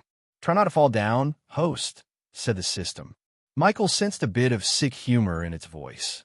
If the crater containing the lava was a circle, Michael had to go to the opposite end to reach the glow. The narrow path was already crumbling down bits and pieces at a time. But Michael surprised the system by climbing back to the top. Vidora frowned as they had no idea why Michael suddenly climbed back to the top. "What happened? You got cold feet?" Iag tilted her head. "What you up to, host?" The system also seemed surprised and questioned Michael. "Using my brain, that's all," Michael thought. Then, he started to walk around the crater to reach the glow instead of the narrow path. The mountain's top was broader and more stable compared to the narrow path. So why did Michael have to risk himself walking the narrow path when he had a much better alternative? Except for the strong wind that tried to push him down, The current path had no downsides at all. Vidora followed behind Michael, having no idea what had just happened. "Where are you going?" asked Sarba. "Well, see," Michael mumbled as he continued on his path. Eventually, he reached directly above the glow. He took a deep breath before climbing down the mountain. In a few seconds, Michael landed on the narrow path. The glow on the mountain's surface slowly faded away. But to the naked eye, the mountain's surface had no strange symbols or runes. Instead, it looked brownish with the volcano ash covering its surface. Michael ran his fingers through the surface, trying to see if there was something engraved in it. Yet he found nothing. "It must be somewhere here," Michael said to himself. Then, he activated his X-ray vision.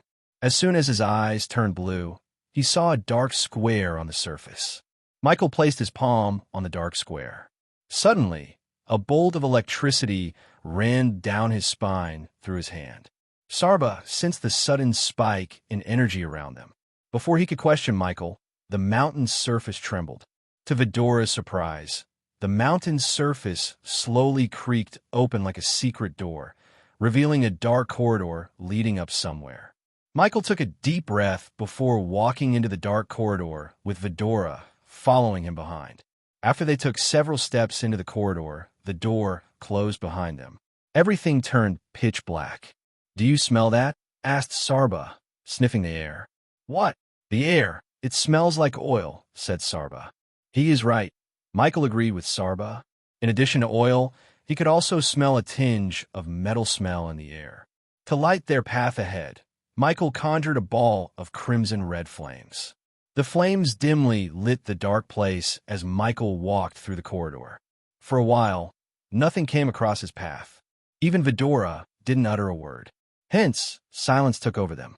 Seconds slowly turned minutes, and each minute felt like an eternity. As much as Michael loved peace and quiet, he wanted something to happen. Otherwise, he was afraid of being bored to death. As though the universe had listened to his plea, the corridor opened up to a spacious hall. Michael halted his steps in utter shock. A brightly lit hall with various iron tools and tables welcomed him. The light was coming from the lava, oozing down the walls into the giant braziers. Everywhere Michael turned, he saw iron hammers, tools, and a giant anvil in the center. On the hall's corner was a furnace big enough to be called a room. In addition, there was also a complex system of pipes running across the ceiling, and a few metal tubes connected to the system hung down, swaying in the hot air. "A forge," Michael mumbled under his breath. "If the host is willing to buy the special dark or in hilt, you can start forging the pair of dark swords in this very forge," the system sounded in his head. Hearing its words, the blacksmith living in Michael became excited. To be honest, he thought he would find a few special items. But he was completely caught off guard by the forge before him. The previous Dark Lord forged his swords in this very forge. And now, Michael was about to forge something better. Chapter 814, Birth of the Dark Swords 2. Michael stepped into the forge as the hall brightened. The forge welcomed its master by providing more light and heat to the hall. Without a doubt, the place looked ancient. Everything in the forge was covered in thick ash, and some of the little tools were rusted to the point there was no chance of restoring them. Michael looked for something that might give him a clue or two about the forge's origins. While looking around the room, a large anvil drew his attention to the center of the forge. As a 5-star blacksmith, he could tell a gorgeous anvil when he saw one.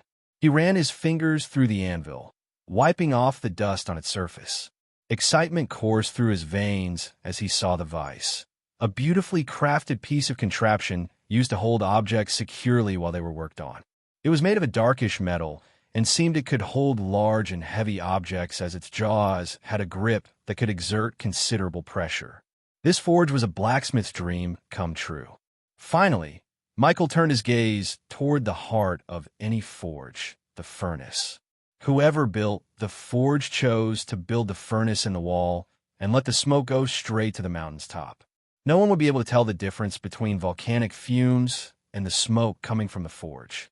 Although the forge had many intricate gears and small contraptions inside to make it more efficient, Michael could only see the rectangle hole into which the metal ores or the ironwork should be put.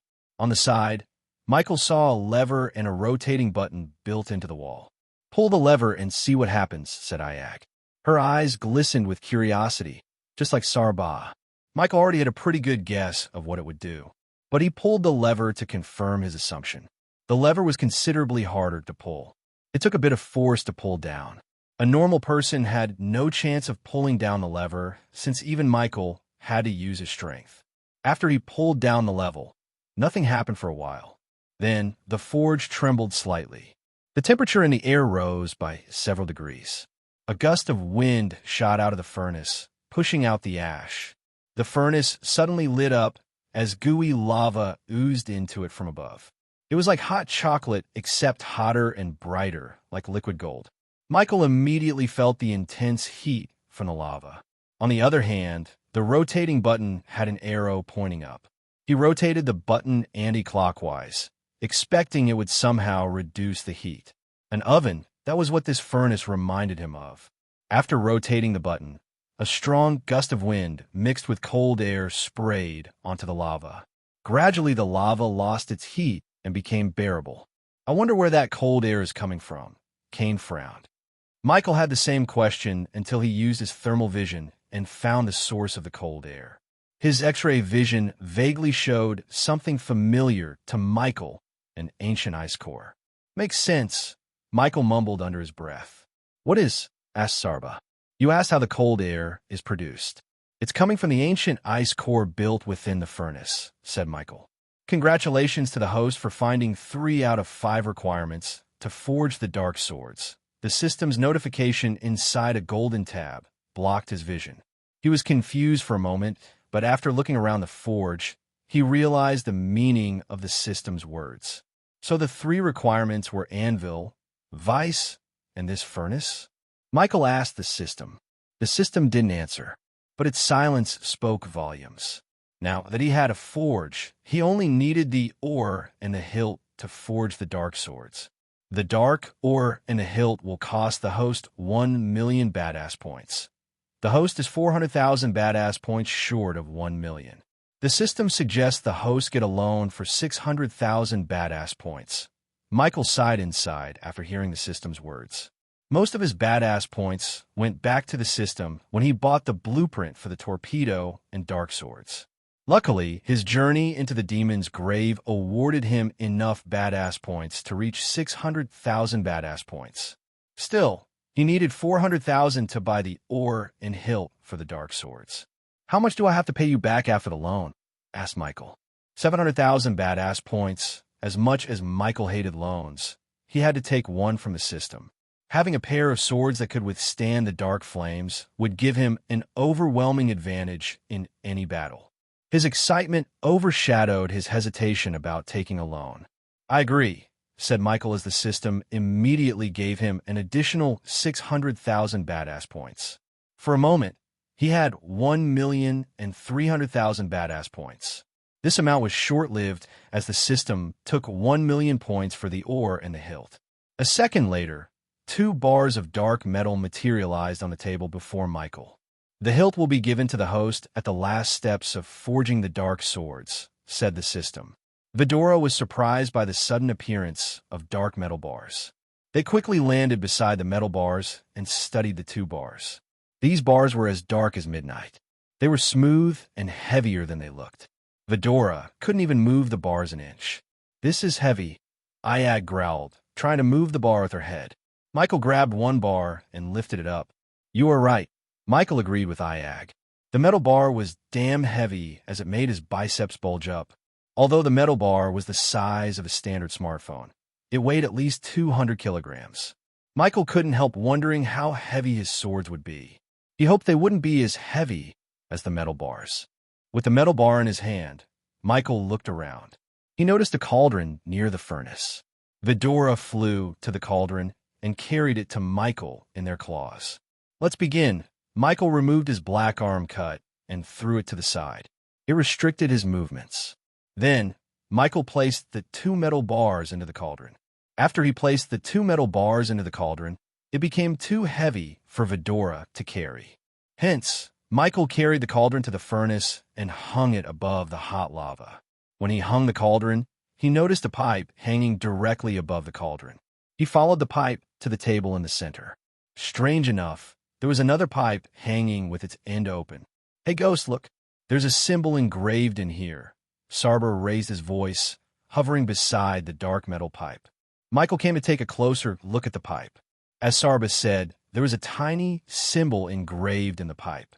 He could make out a shape like D and flames. Dark flames. Michael questioned himself as he conjured the dark flames. The temperature in the forge rose by several degrees as soon as the dark flames appeared.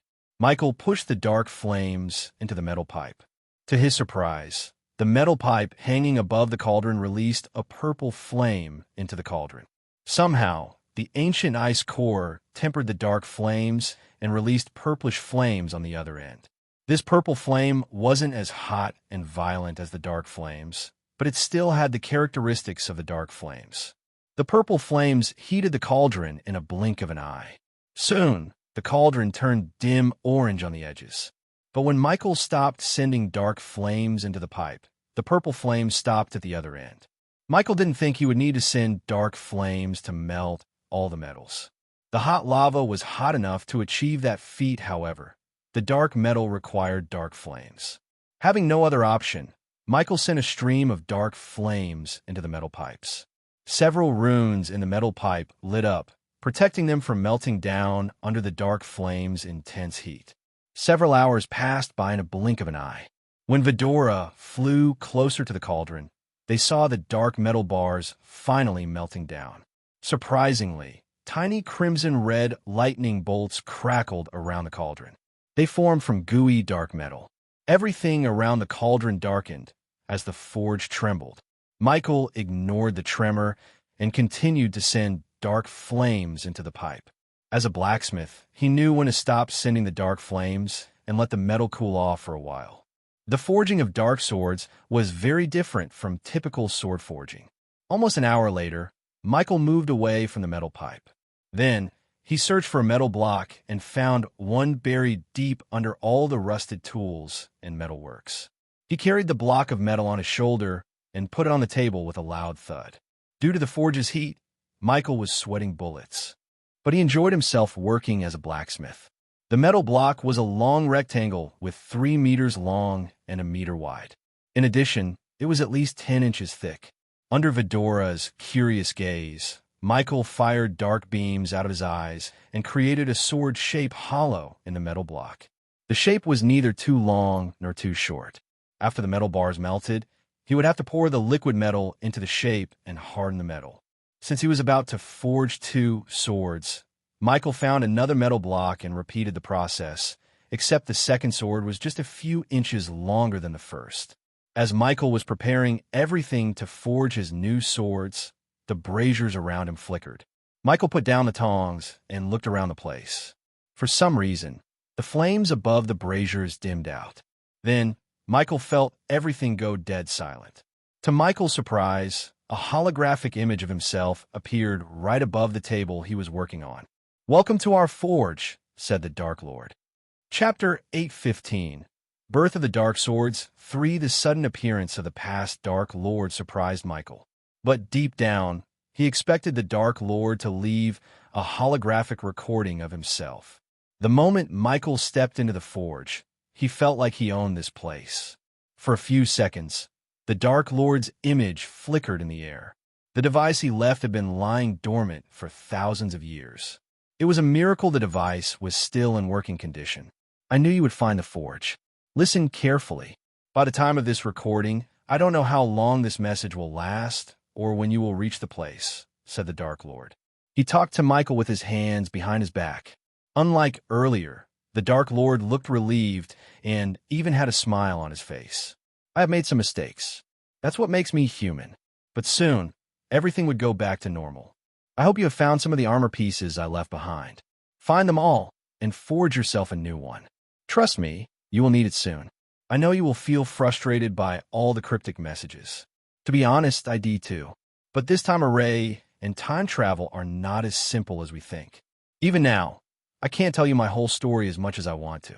Our friend strictly ordered me not to. The Dark Lord emphasized the words our friend. Michael had a feeling he was talking about the system. Since the system itself ordered him not to reveal his story, Michael couldn't blame the past Dark Lord. The Dark Lord smiled. Michael was pleased to see his past self smile. This forge is my gift to you, along with my hammer. You need it to forge powerful weapons and armor. If my guess is right, you might be in a financial mess, and that's why you are here in the first place. When this recording is over, you will receive something that will open up a portal directly to this forge. But you must build a powerful portal in your castle first, if you hadn't already. The Dark Lord paused for a moment and looked around as though he was searching for something. Meanwhile, Michael was delighted to hear he could travel to the demon's grave and to the forge from his castle. It seemed like his past self was more powerful and resourceful than he initially thought, which made Michael wonder more about what the hell happened that pushed him to reset the entire universe. He had a feeling it was connected to Gaia, but didn't know the whole story behind the past Dark Lord's reasoning. Where the hell did it go? The past Dark Lord searched for something frantically. A few seconds later, he turned his focus back to Michael. The monsters you fought on your way here, they were modified by an asshole to fight me. Of course, I could kill them with a snap, but I don't think it would be true for you. So tread carefully, and keep Fedora out of trouble. I really miss the time when they were tiny and cute. The grown-up Fedora. The past Dark Lord sighed and let out an exhausted smile. Fedora frowned as Iag almost hissed at the Dark Lord. After your trip to the demon's grave, I hope they still call the place that. Your life will get a whole lot tougher. But here is a piece of advice from yourself to you. Not everything is black and white. Also, don't always go for the kill. Some of our enemies are far more valuable alive than dead. As he said, the Dark Lord turned around and walked to his work table. Due to some reason, Michael couldn't clearly see the table or what he was working on. The time had corroded the recording and made it impossible to see anything other than the Dark Lord. This array will fix everything, Michael heard the Dark Lord mumble. Then, he turned around once again. What else I thought about telling you?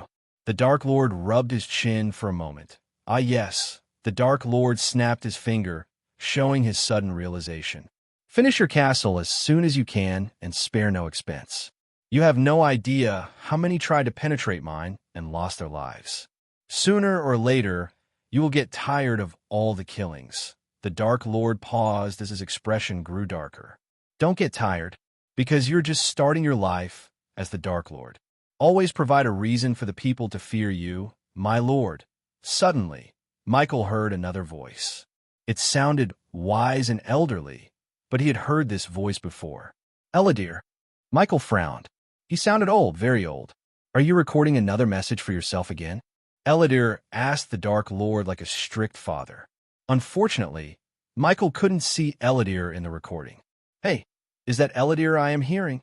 Iag asked Cain and Sarba in a husky voice. I think so, Sarba nodded. You cannot leave these messages everywhere, my lord.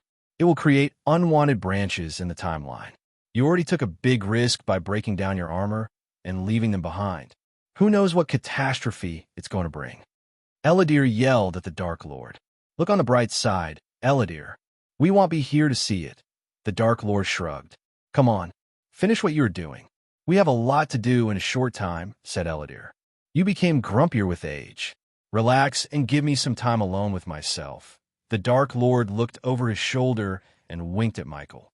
The Dark Lord waited until Eladir left the room. Huff, the Dark Lord sighed. I'm going to miss many things, but grumpy Eladir is not one of them. Try to find a way to stop him from getting older, because you do not want him to. Trust me, the Dark Lord chuckled. Who am I kidding? I'm going to miss that old elf. It feels good to have someone look you in the eyes and lecture you, said the Dark Lord. At the peak of his life, no one dared even look at him, let alone lecture him. Almost the entire world trembled at the mere mention of his name. Only a few people existed in his timeline who had the guts to speak their minds before him. Eladir was one of them. Just by looking into the Dark Lord's eyes, Michael could tell how much he would miss his world. The Dark Lord sacrificed everything so Michael could fix his mistakes and live the life he deserved. Soon, the hologram began to flicker. Despite his advice, I will still leave some recordings for you. Take care of everyone and everything. Who knows, we might even meet at some point. After all, time is a mysterious thing, and life is full of surprises. After these words escaped the Dark Lord's mouth, he vanished into thin air. As soon as he disappeared, the table before Michael trembled. A copper ring big enough to fit in his hand materialized on the table. With another tremor, a silver hammer with many intricate runes engraved in it appeared. At first, Michael gently grabbed it and studied the ring. "Is that a portal?" asked Diag as Michael nodded. "With this, we can get in and out of the demon's grave as we please," said Michael with a grin. Countless ideas popped into his mind and made him excited for the journey ahead. However, his excitement was doused by the Dark Lord himself when he appeared again above the table once again in the holographic form. "I forgot to tell you, the monsters in this realm aren't your typical XP farm. Every death makes someone I can't name strong. Don't make your enemies stronger," the Dark Lord warned Michael. Judging by the serious tone of his voice, Michael let go of the idea of farming experience points by killing the monsters here.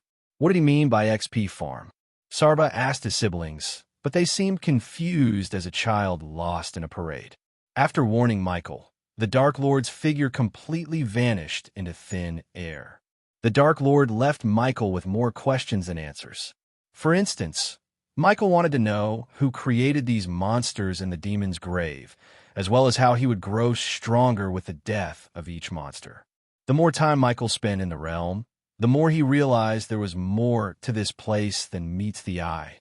Finally, Michael took a deep breath and decided to clean the mess in the forge. Returning to the metal pipe, Michael sent a stream of dark flames and continued to melt the dark metal bars. Although he was focused on forging the swords and cleaning the forge, he couldn't help wondering about everything he had heard from the past Dark Lord. Michael lost track of time working the forge. While Vidora was asleep on the table, he continued to melt down the metal bars. After 2 days, to be exact, Michael saw the metal bars completely melt and take a liquid form. He covered his palms with dark flames and lifted up the cauldron with dark metal liquid inside. Sweat beads formed on his forehead as he slowly carried the cauldron to the table.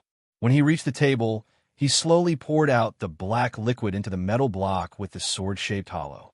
The black liquid ran through the hollow, slowly taking the shape of a sword. After filling both metal blocks, Michael placed the cauldron on the floor. A typical blacksmith would wait for the liquid to harden, but Michael was anything but typical. Hence, he took out his Doombringer and summoned Frost to cool down the black liquid.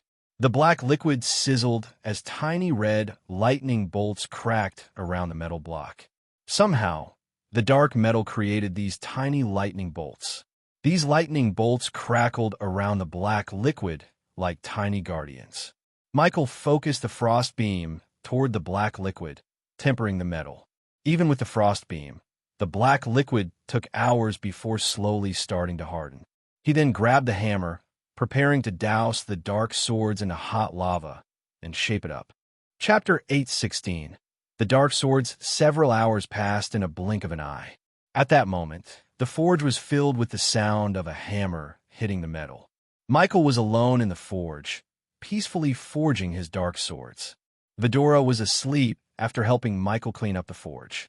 After Michael spent hours sweeping the floor, cleaning up the walls, and destroying all the rusted metalworks, the forge looked pristine. Almost all the tools needed to forge powerful weapons and armor were readily available in the forge, except for ores and some other materials. Standing before the anvil, Michael raised his hammer and brought it down on the black sword. His muscles twitched and bulged up as he kept hitting the sword with the hammer. Michael was drenched in sweat as he looked like he had just bathed. Even after the dark metal cooled down, it radiated a strange heat that was powerful enough to melt a man's skin. Usually, a heated sword would be submerged in oil or water in some situations. On the contrary, Michael had molten lava in one metal barrel and bone-chilling ice created by the ancient ice core in another. The dark sword was slowly taking the shape Michael wanted it to. Its surface was crimson red after being hit by the hammer repeatedly. Finally, Michael raised the sword and submerged it in the lava. The sword remained submerged in lava for a while until Michael couldn't hold it by the end. His palms were bloody red due to the heat. When he took out the dark sword, hot lava oozed out from its surface. Michael immediately submerged the sword again in the frost beside the lava. The ice sizzled, turning into vapor because of the intense heat. As soon as he put the sword in the ice, countless tiny crimson-red lightning bolts crackled around the dark sword. Few more hours to go. Michael mumbled under his breath before taking out the second sword and repeating the same process. As though nature itself had sensed the birth of dark swords, the sky above the mountain darkened. Unknown to Michael, a lightning storm was raging outside. As a result, the monsters outside were terrified to the core. The demon's grave had never seen heavy rain or a storm in thousands of years. But at that moment, the storm raged outside, along with hundreds of lightning bolts striking the realm from above. Michael paid no attention to the weather outside. Iag slowly opened her eyes to the sound of rumbling thunder. The mountain trembled as thunderclaps echoed through the realm. Her vision was slightly blurred after the long nap. She shook her head, clearing her sight. Sarba and Cain woke up after her and saw Michael's back. To their surprise, they felt a strange, powerful energy in the forge. Moreover, they couldn't help hearing a strange, buzzing noise. "Hey, you finished the swords?" asked Iag. Michael slowly turned around with his new swords in his hand. Just the simple look of the dark swords stunned them speechless. The blade was as dark as midnight, with tiny crimson-red lightning bolts dancing around from the tip to the hilt. Light coming from the braziers was reflected on the blade's surface. In the faint light, Vidora noticed the complex engravings and runes, but they were almost unnoticeable to the naked eye. Any oblivious man could tell how exceptional the swords were. Michael gave the blade a matte black finish and designed the hilt like a dragon coiling around the sword. Unlike any other swords in the world, the dark swords were exceptionally heavy. Each sword weighed at least 50 kilograms and required immense, raw power to swing around. But despite their weight, the swords were perfectly balanced. The swords were black from top to bottom except for the hilt, where the dragons had a tinge of redness, and their eyes glimmered icy blue due to the use of an ancient ice core. If the swords were not dashing enough, the lightning bolts crackling around the blade added an extra layer of beauty to them. "Let us see how sharp they are," Iag asked curiously as Michael turned his gaze to the barrel with hot lava inside. He swung the dark sword across the barrel. When he swung the sword, the crackling noise sounded louder. Then, nothing happened for a second. Iag frowned, but soon, half of the metal barrel slid down from its lower half. Michael felt no resistance from the metal barrel. To be honest, he didn't even feel cutting the metal barrel. The dark sword went through the metal barrel like a hot knife through very soft butter. Wow, even Cain was surprised by the dark swords. "Just need to put a summoning rune on them when we return home," said Michael, swinging the swords in the air. Michael finally put the dark swords into the sheaths on his back. They formed an X on his back. This way, he could unsheath them faster than from the sheaths hanging on his waists. Plus, it would look cooler. With his dark swords finished, he could finally venture deep into the realm. He threw a final look at the forge and prepared to leave the place. "What do you say we take these babies for a trial run?" asked Michael as Vidroa bobbed their heads up and down enthusiastically. Michael exited the forge through the corridor he came in the first place. Eventually, he reached the mountaintop and stood on the edge, looking at the realm before him. The sky was alive as heavy rain crashed furiously to the ground. Ancient trees in the distance toppled, lightning shattered the sky, and thunder shook the ground. Rain began to pour furiously, and monstrous tornadoes littered the realm. This storm was the worst Michael had ever seen. Rain fell like bullets, destroying anything and everything in its path. Out of nowhere, a loud thunderclap resonated in the sky. Michael stood there on edge, a step away from falling down. Due to the intense heat coming from the boiling lava, The droplets were vaporized before they could even reach the lava. Still, the vapor created a thick white mist around Mount Hades. "Look," Iag pointed at the horizon as Michael saw a giant bat flying in his direction. As though the dark swords had sensed the threat, they produced more lightning bolts. These bolts crackled around the sheath, as well as Michael. Cracking his neck, Michael took a step forward, dropping down from the mountain. Gravity pulled him down with enough force to create a large crater in the ground when he landed. If someone else fell from the mountain, their bones would have shattered to pieces, and their body would have turned into bloody mush. But Michael comfortably landed on his feet. He slowly walked forward as the bat flew closer and closer to Michael. The bat was at a half-immortal stage. Several times stronger than the bat, he fought outside the demon's grave. Michael unsheathed his dark swords and waited for the bat to attack him. The bat was big enough to cast a large shadow on the ground. When it flew closer to him, Michael heard a strange noise coming from its mouth. He stood still as the bat dived down to rip him apart with its claws. Finally, the bat was just a few meters away from Michael's head. In a blink of an eye, Michael threw the dark sword at the bat. The sword soared through the air like a bullet and went straight through the bat's chest. Blood splattered on the ground as the bat had a hole in its chest. The sword went clean through its chest and came outside. The bat roared in pain before crashing down to the ground. Screaming in pain, the bat flapped its wings frantically. But no matter how hard it tried to fly away, the bat simply couldn't. The dark sword penetrated its very heart. Vidora snickered at the bat as the bat roared with its eyes burning with pain and rage. Then, Vidora flew away to pick up the dark sword Michael threw. While Michael made his way to the bat with the second dark sword in his hand, the bat crawled backward in fear. TSK, TSK, TSK. Michael showed his disapproval of the bat's actions by shaking his head. The bat could have avoided death if it chose to fly the other way. Although the past Dark Lord warned him about killing the monsters recklessly, he would not let go of those who attacked him alive. Since the bat tried to kill him, it was only fair that he return the favor. By the time Michael was just an arm-reaching distance from the bat, Vidora had returned to him, carrying his other sword in its legs. The bat groaned as Michael pressed its claws under his feet. When Michael clenched the swords tighter, the engravings on the blade lit up. He just swung the dark swords as the bat's head flew off of its shoulder. Ding! Congratulations to the host for killing a half-immortal stage level 4 monster. The reward is 1 million experience points and 25,000 badass points. Michael heard the system in his head. These dark swords were powerful enough to kill any immortals. They didn't need to be infused with an immortal bone like a typical immortal killing weapon. It took Michael only one swing to cut the bat's head clean off. Without its head, the bat's body violently twitched, splashing blood all over the place. Only then did Michael realize how powerful his swords were. He regretted not forging them way earlier. With these swords, his battle prowess shot through the roof.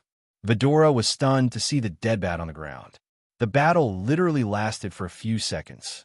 Outside the demon's grave, the fusion stage bat gave Michael a headache as Iag had to use her power to disrupt its powers. But now, Michael killed the bat in a few seconds. After killing the bat, Michael flicked his sword, removing the blood on the blade. "It's a pity. I was thinking of covering the blades with the dark flames," Michael sighed. "Not to jinx the situation, but I have a feeling we will come across more monsters on our way," said Sarba. "Speaking of which, where are we going next?" asked Iag. "To a gold mine," said Michael. Chapter 817. Another world within the demon's grave. Killing the bat was only the first step of his big plan in the demon's grave. Michael didn't slow down or seek shelter despite the raging storm and the heavy rain. Granted, the storm and the rain made the terrain wet and walking difficult, but it also terrified the monsters. Everywhere Michael looked, he saw no monster. Even the colossal bull he saw from a mountain was nowhere to be seen. Lightning cracked the red sky, sending heaven's light through the storms. Even the rain came in orchestrated rhythm, appearing as the master of the scene, yet arriving on unheard cues. The wind ran as if it had been restrained for time out of mind, and it was determined to outrun any chaser. The sound of it was a strange song, as if howling yearned for a melody. Michael was completely drenched in the rain. "We've been walking for hours," Sarba said, sitting on Michael's shoulder. "Don't you have a spare long coat?" "I hate getting wet," Ayag complained. As she said, Michael wore nothing to cover his upper body except the sheath on his back. In his deep thinking, Michael didn't hear Ayag and Sarba. Instead, he was more focused on forming alchemy formulas in his head. There were no monsters or a threat to break Michael's concentration. He didn't even mind the raging storm. "He's not listening to us, is he?" asked Ayag as Kane shook his head. Michael crossed the meadows after almost 5 hours and saw a lake in the distance. Michael's destination was deep within the lake, according to the system. Thanks to his alchemist profession, Michael concocted a pill that enabled him to breathe underwater. If it wasn't for the high pressure under the lake, he could have used his mask. Since it wasn't the case, Msial had to connect this pill using extremely rare herbs from his herbal garden in the Sunrise sect. Even in an eerie place like the Demon's Grave, the lake glistened like a ruby under the red sky. In that land of creeping beauty lay a disk of brightest red. The lake was brighter than the colors of one's dreams. It was the minerals of the glacier that shone cyan, turquoise, and ruby red. Like a mirror on the wall, it was oval and flat. The surface was forever guarded against the winds by the crown of barren hills around. At the edge, the land met and carried right on as a perfect reflection. Looking up into the sky and down into the water was just the same. Although Michael sensed several monsters around him, none dared to attack him.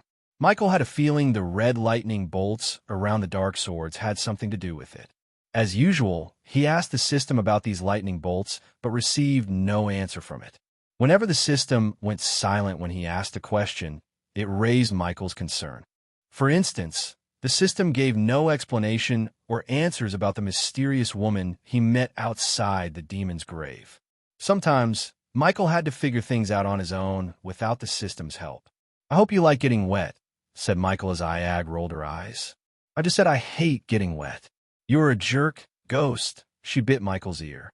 Nibbling Ayag's head, Michael walked closer and closer to the lake. With a flick of his wrist, Michael took out a sapphire blue pill and tossed it into his mouth. His muscles immediately ached, especially the back of his ears. It felt like someone was burning his skin with cigarettes.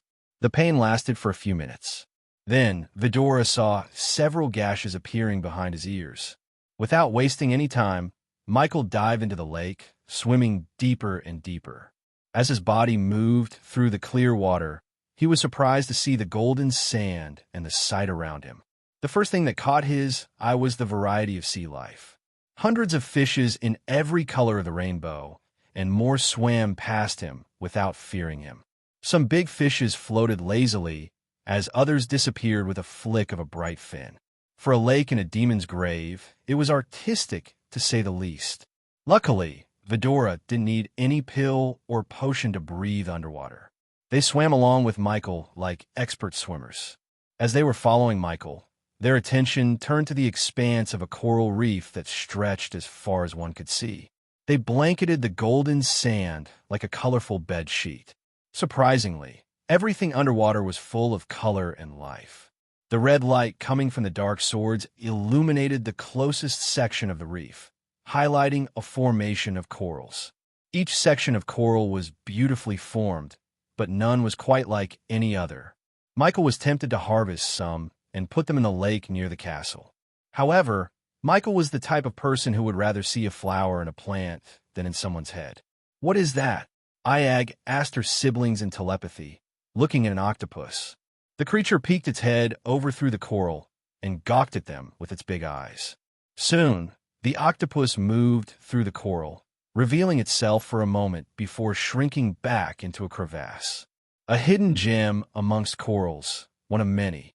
The deeper Michael swam, the prettier the lake turned out to be. Many unknown creatures buried themselves under the sand. The entire lake was like a treasure chest, enclosing unfathomable treasures in ever smallest sliver. Everything was deadly silent around Michael. But this silence was short-lived. Suddenly, they heard a chittering noise. When Michael looked over his shoulder, he saw 5 creatures that resembled dolphins skim by. With water all around them, they almost seemed to fly, moving effortlessly, propelling their sleek bodies swiftly forwards with a flick of a gray tail. According to the system, Michael still had a long way to reach his destination. He wondered how the things he needed could exist underwater. A while later, Michael was surprised to see a shipwreck. He wanted to investigate the shipwreck, even though it didn't seem to have any treasures. But when he was about to swim toward the wreck, his view was obscured by a huge shark that drifted lazily by, pushing Michael and Vidora aside with the water it displaced. A whale shark, mouth stretched wide to gather food. To Michael's surprise, the shark was at the half-immortal stage. If Michael wanted, he could fight the shark and kill it easily. However, blood might attract more sharks, and if they were also at the half-immortal stage, he would be in trouble. Like it or not, Michael was in their home ground. Besides, he wanted to reach his destination without wasting his energy. After all, who knew how many enemies he would have to face there? Michael slowly swam away from the shipwreck and the shark without making any sound. Finally, when he put a safe distance between him and the shark, a swarm of shining goldfish coiled and winded their way past. They lit the underwater like a swarm of fireflies, sending glints of light in every direction. On the golden sand, oysters and colorful shells were scattered everywhere. They were a living explosion of beauty. Limpets glued themselves to rocks, setting themselves in like jewels in a necklace. Michael scooped up a shell from the sand and put it in the system storage as a souvenir. Eventually, an archway appeared in his sight. It was definitely man-made and contained a realm tear in the center. Unlike the emerald green realm tear that served as the entrance to the demon's grave, this realm tear radiated an icy blue light. Michael's eyes were lit with excitement. If everything went according to his plan, he could put an end to their financial blunder. Even the god of darkness depended on gold coins to grow his army and build his castle. Michael flapped his legs, dashing toward the realm tear. He was actually surprised, but it made sense. The realm tear made him realize the things he needed were in another realm. A realm within a realm. This place keeps surprising me, Michael said to himself as he tried to enter through the realm tear. But an invisible force pushed him away. What the hell? Michael creased his brows. What happened? Iag asked Michael wordlessly. Unlike Michael, Vidora felt no resistance from the realm tear. Once again, Michael moved toward the realm tear, and this time, he resisted the force. Michael quickly used his X-ray vision to see an energy dome around the archway. Michael unsheathed his dark swords. Then, he swung the swords, cutting the invisible dome. The dark swords cut through the dome. It produced a powerful shock wave that pushed both Vidora and Michael several meters away. Then, the realm tear created a suction force that pulled Michael and Vidora along with gallons of lake water. Everything around Michael turned dark, but before he disappeared into the realm tear, he caught Vidora and held them closer to his chest with one hand and the dark sword in the other. Lights out for Michael for a few minutes. Even his X-ray vision turned out to be useless. He felt like he was flying through space. At least the feeling was familiar. After an unknown amount of time, Michael was thrown onto a soft ground. He coughed up the blood and slowly opened his eyes. His eyes adjusted to the light. Everything looked blurry for a few moments. When Michael was finally able to see his surroundings, he was taken aback by surprise. He was on a mountain cliff, overlooking the massive cliffs and towering fjords that crept through the rainforest. Great scarves of clouds swirled around the blue sky. It was a primeval landscape, vast and forbidding. But this wasn't how Michael would describe the place.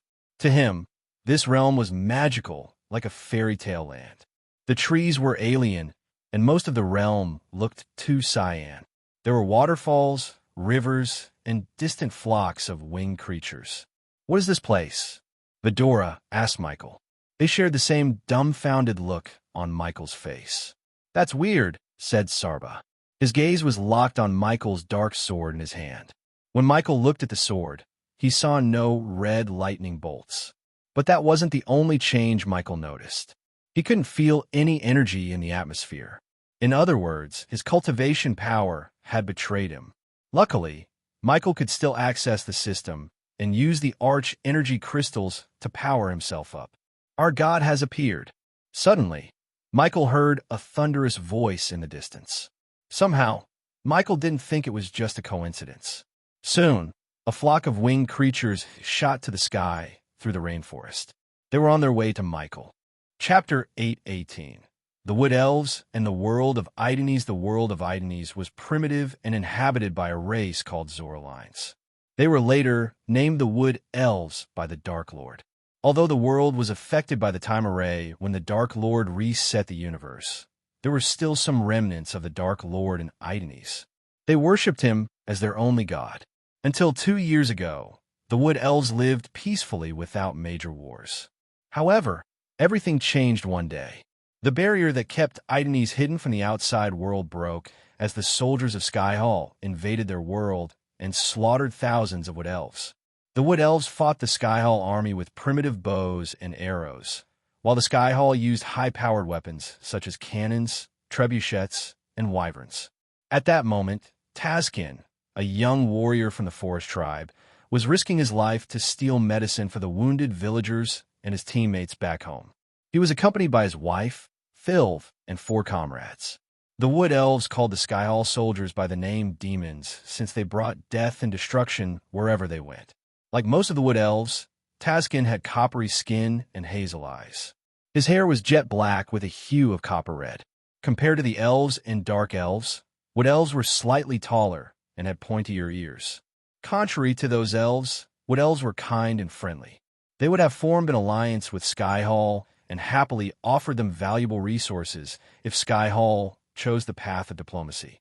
But no, Skyhall waged war and slaughtered thousands of them without a shred of mercy. All of those deaths and destruction were for the natural resources Idanes possessed. This world was once treasured by the Dark Lord himself, and Skyhall had no clue the Dark Lord was on his way to save the world from them. Tazkin and his group were walking through a bluish, ancient forest. It reeked of age. Its woody incense was from centuries of snapping branches crashing to the forest floor and rotting silently. The composting, organic smell rose up in waves like a miasma. Every sprawling tree they passed under reminded Tazkin of a watchful guardian, a silent sentinel of the groves. Tazkin and his team used branches and veins to traverse through the forest without making a noise. They knew the forest like the back of their hand. The Skyhall soldiers used contraptions to traverse through the forest when they were in a good mood. Otherwise, they would burn down everything in their path just to travel hundreds of meters into the forest. Hundreds of ancient trees with unlimited potential turned to ashes in their hands. Tazkin and his team were on their way to the forest center where the mother tree was. The mother tree was the oldest in the world, spanning hundreds of acres. The Wood Elves had a ritual of climbing the mother tree, which would take months. Countless Wood Elves lost their lives trying to reach the top. The Wood Elves believed they could get the mother tree's blessing and hear their god's voice by reaching the top. The deeper Tazkin and his team went, the more mystical and spellbinding the forest became. Huge roots spread-eagled the ground, twisting like the great backs of sea dinosaurs. The foliage became thick and lush, forming an arch of fairy-tale sapphire blue above their heads. Arthritic boughs, gnarled with age, dripped their bounty of nuts onto the path. Briars, brambles, and berry trees flanked the trail, making it impenetrable on either side. Shuffling noises came from deep in the interior, deadened by the cunningly woven web of leaves. A troop of winged badgers crossed the winding trail in front of them at one point. They were finishing up their early morning foraging and looked startled to see the Wood Elves. As if on cue, a blue featherbird erupted from the knot of trees. Soon, a few more of its beaked companions joined the flock, creating a symphony of song. The heart-haunting melody was an elixir for the soul. Their melody used to soothe the Wood Elf souls. But after the demons appeared, These birds cried more often than they sang. Despite the ash and smell of blood in the air, the sap-sweet fragrance of the forest washed over them. Finally, Tazkin arrived at a wide glade, where the ancient trees fell away, revealing the bespeckled blue sky. The last of the morning's stars were glinting like silver earrings, luminous and bright. An ore-gold moon with a blue ring hung quietly in the distance, casting a honeyed sheen over the trees. Tazkin and his men sat their backs against a lightning-blasted tree trunk and watched the demon castle in the distance. The demons scorched hundreds of trees, and everything lived in the area to build their castle and the surrounding buildings. Tazkin could still hear the cries of his people when the demons first arrived. They built the castle with the wood they got from the mother tree's branches and the roots as defensive walls. Once a holy site turned into a burial site for thousands of wood elves. Since the Sky Hall sent a total of 1,000 soldiers, they were able to build a castle in a month. The castle had 11 broad, square towers connected by large, thin walls made of blue marble stones they mined in Idenies. To mine those stones, the Sky Hall slaughtered an entire tribe that protected and lived in the mines for centuries. Small windows were scattered generously around the walls in seemingly perfect symmetry, along with symmetric crenellations for archers and artillery to shoot down the wood elves who dared to get near the mother tree. A huge gate with heavy metal doors guarded the castle. It was the only easy way in. Any other side would be futile. Various barracks, camps, and small buildings were scattered outside the castle gates. The soldiers and some of the merchants who were related to Sky Hall elders lived in those buildings. Tazkin and his men had no idea who lives in the castle, as none of them stepped into the castle. This castle was the most protected place in the entire world. Daring to invade the castle would only result in certain earth. Luckily, Tazkin and their men had no need to go into the castle. Instead, their target was one of the infirmary buildings where the Sky Hall soldiers kept healing potions. "We should wait for the nightfall and then strike," Vaycock, one of Tazkin's men, suggested, only to see Thilv shake her head. "We don't have time. They need those magical potions ASAP." Tazkin nodded. "She is right. Time is not in our favor." "It's now or never," said Tazkin. His voice betrayed him, showing his uncertainty and worry about the plan. Deep down, Tazkin knew attacking the demons in broad daylight was nothing short of suicide. Still, they had to do it for the sake of their people. 50 lives depended on them and the magical potions. Tazkin's men sighed. Although they all knew the plan was suicidal, they would follow Tazkin to hell itself. After all, if it weren't for Tazkin's leadership, they would have died along with thousands of other wood elves when the demons first invaded them. Moreover, Tazkin was the only wood elf who managed to kill one of the demon generals and steal one of their weapon shipments. Unfortunately, the wood elves lacked the technical knowledge to assemble the weapon to its full form. "Vaycock, go and scout the area ahead. Do not get caught," said Tazkin. Vaycock, the brown-haired wooden elf, nodded and slowly crouched forward. As the team scout, recon was his job. Hugging the tree, Vaycock slid down to the ground like a monkey. He used the foliage to his advantage, but there was no foliage once he entered the castle land. The Sky Hall soldiers knew how the wood elves operated. Steel was the one and only advantage the wood elves had over them. Therefore, the Sky Hall soldiers cut down everything, including trees and bushes, around the castle. Vaycock used the huts and buildings to hide and walk around. He took a mental note of how many soldiers and the paths of their patrol. Meanwhile, Tazkin, his wife, and the 3 other wood elves waited for Tazkin to return. Suddenly, they heard a loud explosion near the castle. Black smoke rose through one of the castle towers. "By the name of the Dark Lord, what is that? Must be one of their new weapons." Thilv gritted her teeth. "Once the Dark Lord's blessing returns to our people, we will pay them back several folds," said Thilv. "No god came to our aid when they slaughtered our people. Thilv, if we want to change our fate, we have to fight for it," rebuked Tazkin. "Do not speak like that, Tazkin. We must pray to the Dark Lord when the time of our needs. He will definitely answer our prayers." Tazkin did not want to argue with his wife. The Wood Elves were a God-fearing race that worshipped the Dark Lord for thousands of years. They didn't see him, but they worshipped his statues, which protected them for centuries. However, after the demons invaded them and slaughtered thousands, some of the Wood Elves like Taskin lost their trust in the Dark Lord. One couldn't blame them for losing faith in a higher power after witnessing their race being pushed to the brink of extinction. Taskin had no faith in a god who didn't raise a finger against the demons, unlike his wife. Eventually, Vaycock finished his recon and returned to them. 20 fully armored guards on the way to the infirmary. Vaycock reported back to Taskin. "Did you see the healing potions?" asked Thilv as Vaycock nodded. But he didn't have any excitement or even the slightest joy in his eyes. Instead, Vaycock seemed like something had affected him deeply. "What did you see, Vaycock?" "He is here," Taskin said Vaycock with a grave tone. His eyes contained fear and worry like never before. "General Tar?" asked Taskin as the others looked terrified except for Thilv, whose eyes burned with rage and bloodlust. Reports said he was looking for something in the mines. Taskin creased his brows. This mission got a whole lot tougher with Tar being on the castle ground. If this were any other day, Taskin would have opted to back off.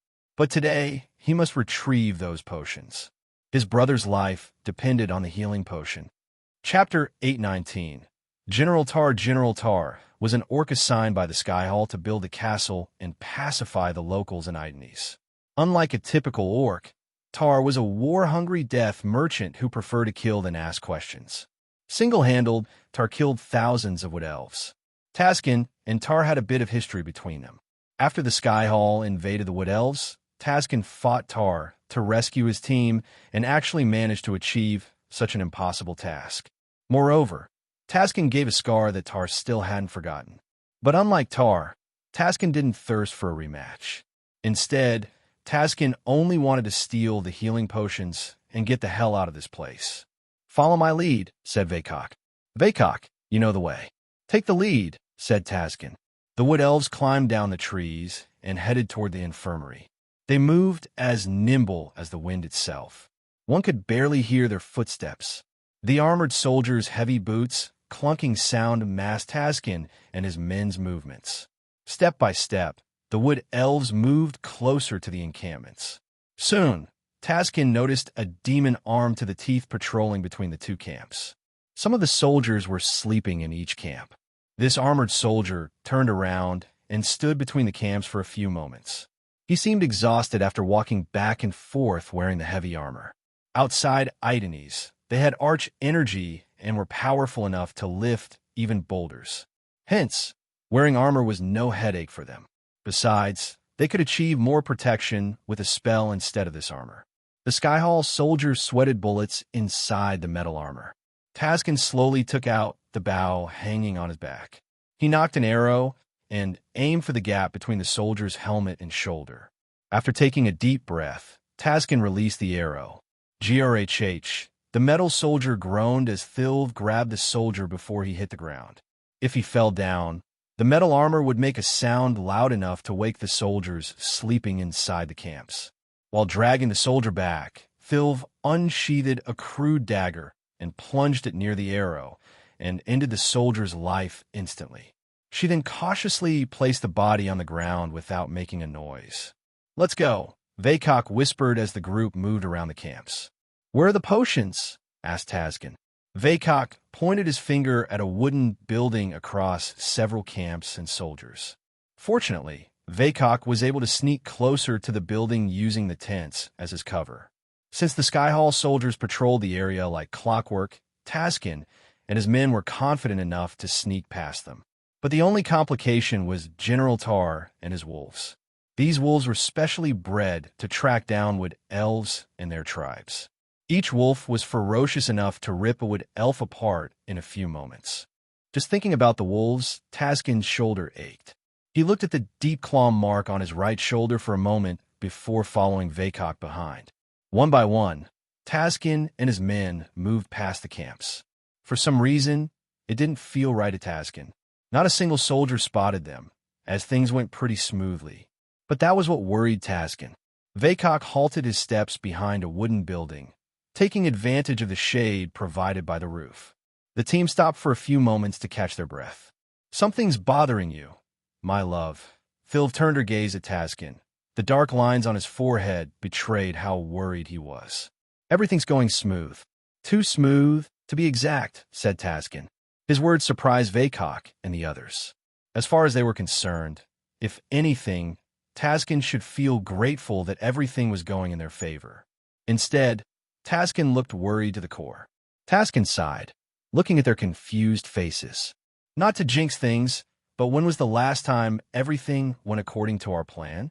"Those demons always pulled one over us whenever we thought we had them cornered," said Taskin. "I understand how you feel, but this is not the time for second thoughts. We are deep within the belly of the beast. If we don't get those potions, people are going to die," Phil said in a low-pitched voice. She cared more for her people than anyone, including Taskin. Unlike her, Taskin wasn't born into her tribe. On the contrary, Taskin was an orphan. Phil's uncle found him in the forest and raised him as his own. They fell in love at a young age, and Taskin had to climb the top of the mother tree to get Phil's father's blessing to marry Phil. Taskin was one of the few who managed to complete such a task and lived to tell tales about it. Taskin nodded, pushing all the doubts and uncertainties to the back of his mind. This was no time for second-guessing, as Phil said. To their sake, Taskin had to look confident even though he wasn't. He signaled Vaycock to lead the way with his eyes as the wood elf slowly walked around the building. Suddenly, a loud bell rang from the castle. Their bodies went rigid, thinking they were caught for a moment. Midday break. "Come on, everyone. Take 5. They heard someone calling the soldiers from the center of the camps. Luckily, the soldiers were moving to the center to get their bellies filled. As a result, the patrol routes turned empty and gave Taskin and his men enough leeway to get into the infirmary, take the potions, and disappear into the forest without alerting Tar. At least, that's what they planned. In a few minutes, almost every soldier in the area went to the center and formed a circle around a giant cauldron with boiling porridge in it. Meanwhile, the wood elves hastened their steps. They crouched toward the infirmary as fast as they could. Finally, they came to a wooden building with a board with a leaf symbol hanging above the door. Taskin slowly opened the door after looking back and forth. When the door slowly opened, they saw a couple of soldiers sleeping on white beds. These soldiers seemed pale, shivering and gritting their teeth as though they were in great pain. While Taskin's gaze was locked on the 6 soldiers, Phil and the others noticed the crate full of glistening green vials. "There it is." Vaycock closed the door behind them and pointed at the crate. "Let's take it and get the hell out of this place," another wood elf behind Phil said. When Phil was about to take a step toward the crate, Taskin stopped her by her wrist. "If they have the magical healing potions, why do these soldiers look sick?" asked Taskin. As much as the Phil and the others wanted to take the healing potions and escape the place, Taskin's words made them wonder and think deeply about what he had just said. Vaycock and the others creased their brows. They knew Taskin was right. These magical healing potions could cure anything, yet these soldiers looked anything but healthy.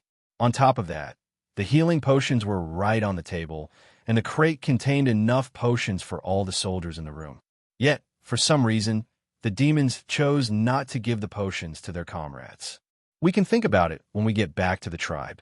Let's just take them and get the hell out of here," Vaycock rushed Taskin. Seeing no other choice, Phil quickly dashed to the crate and took it in her hand. On her way back, she wanted to kill the 6 soldiers. But luckily for them, Phil prioritized escaping the place over slitting their throats. Taskin turned around to leave the building. He threw one last gaze over his shoulder at the soldiers before opening the door. The moment he opened the door, Taskin's body went rigid. His heart almost jumped out of his chest. To their shock, General Tar was waiting outside to welcome them with his 5 gray wolves.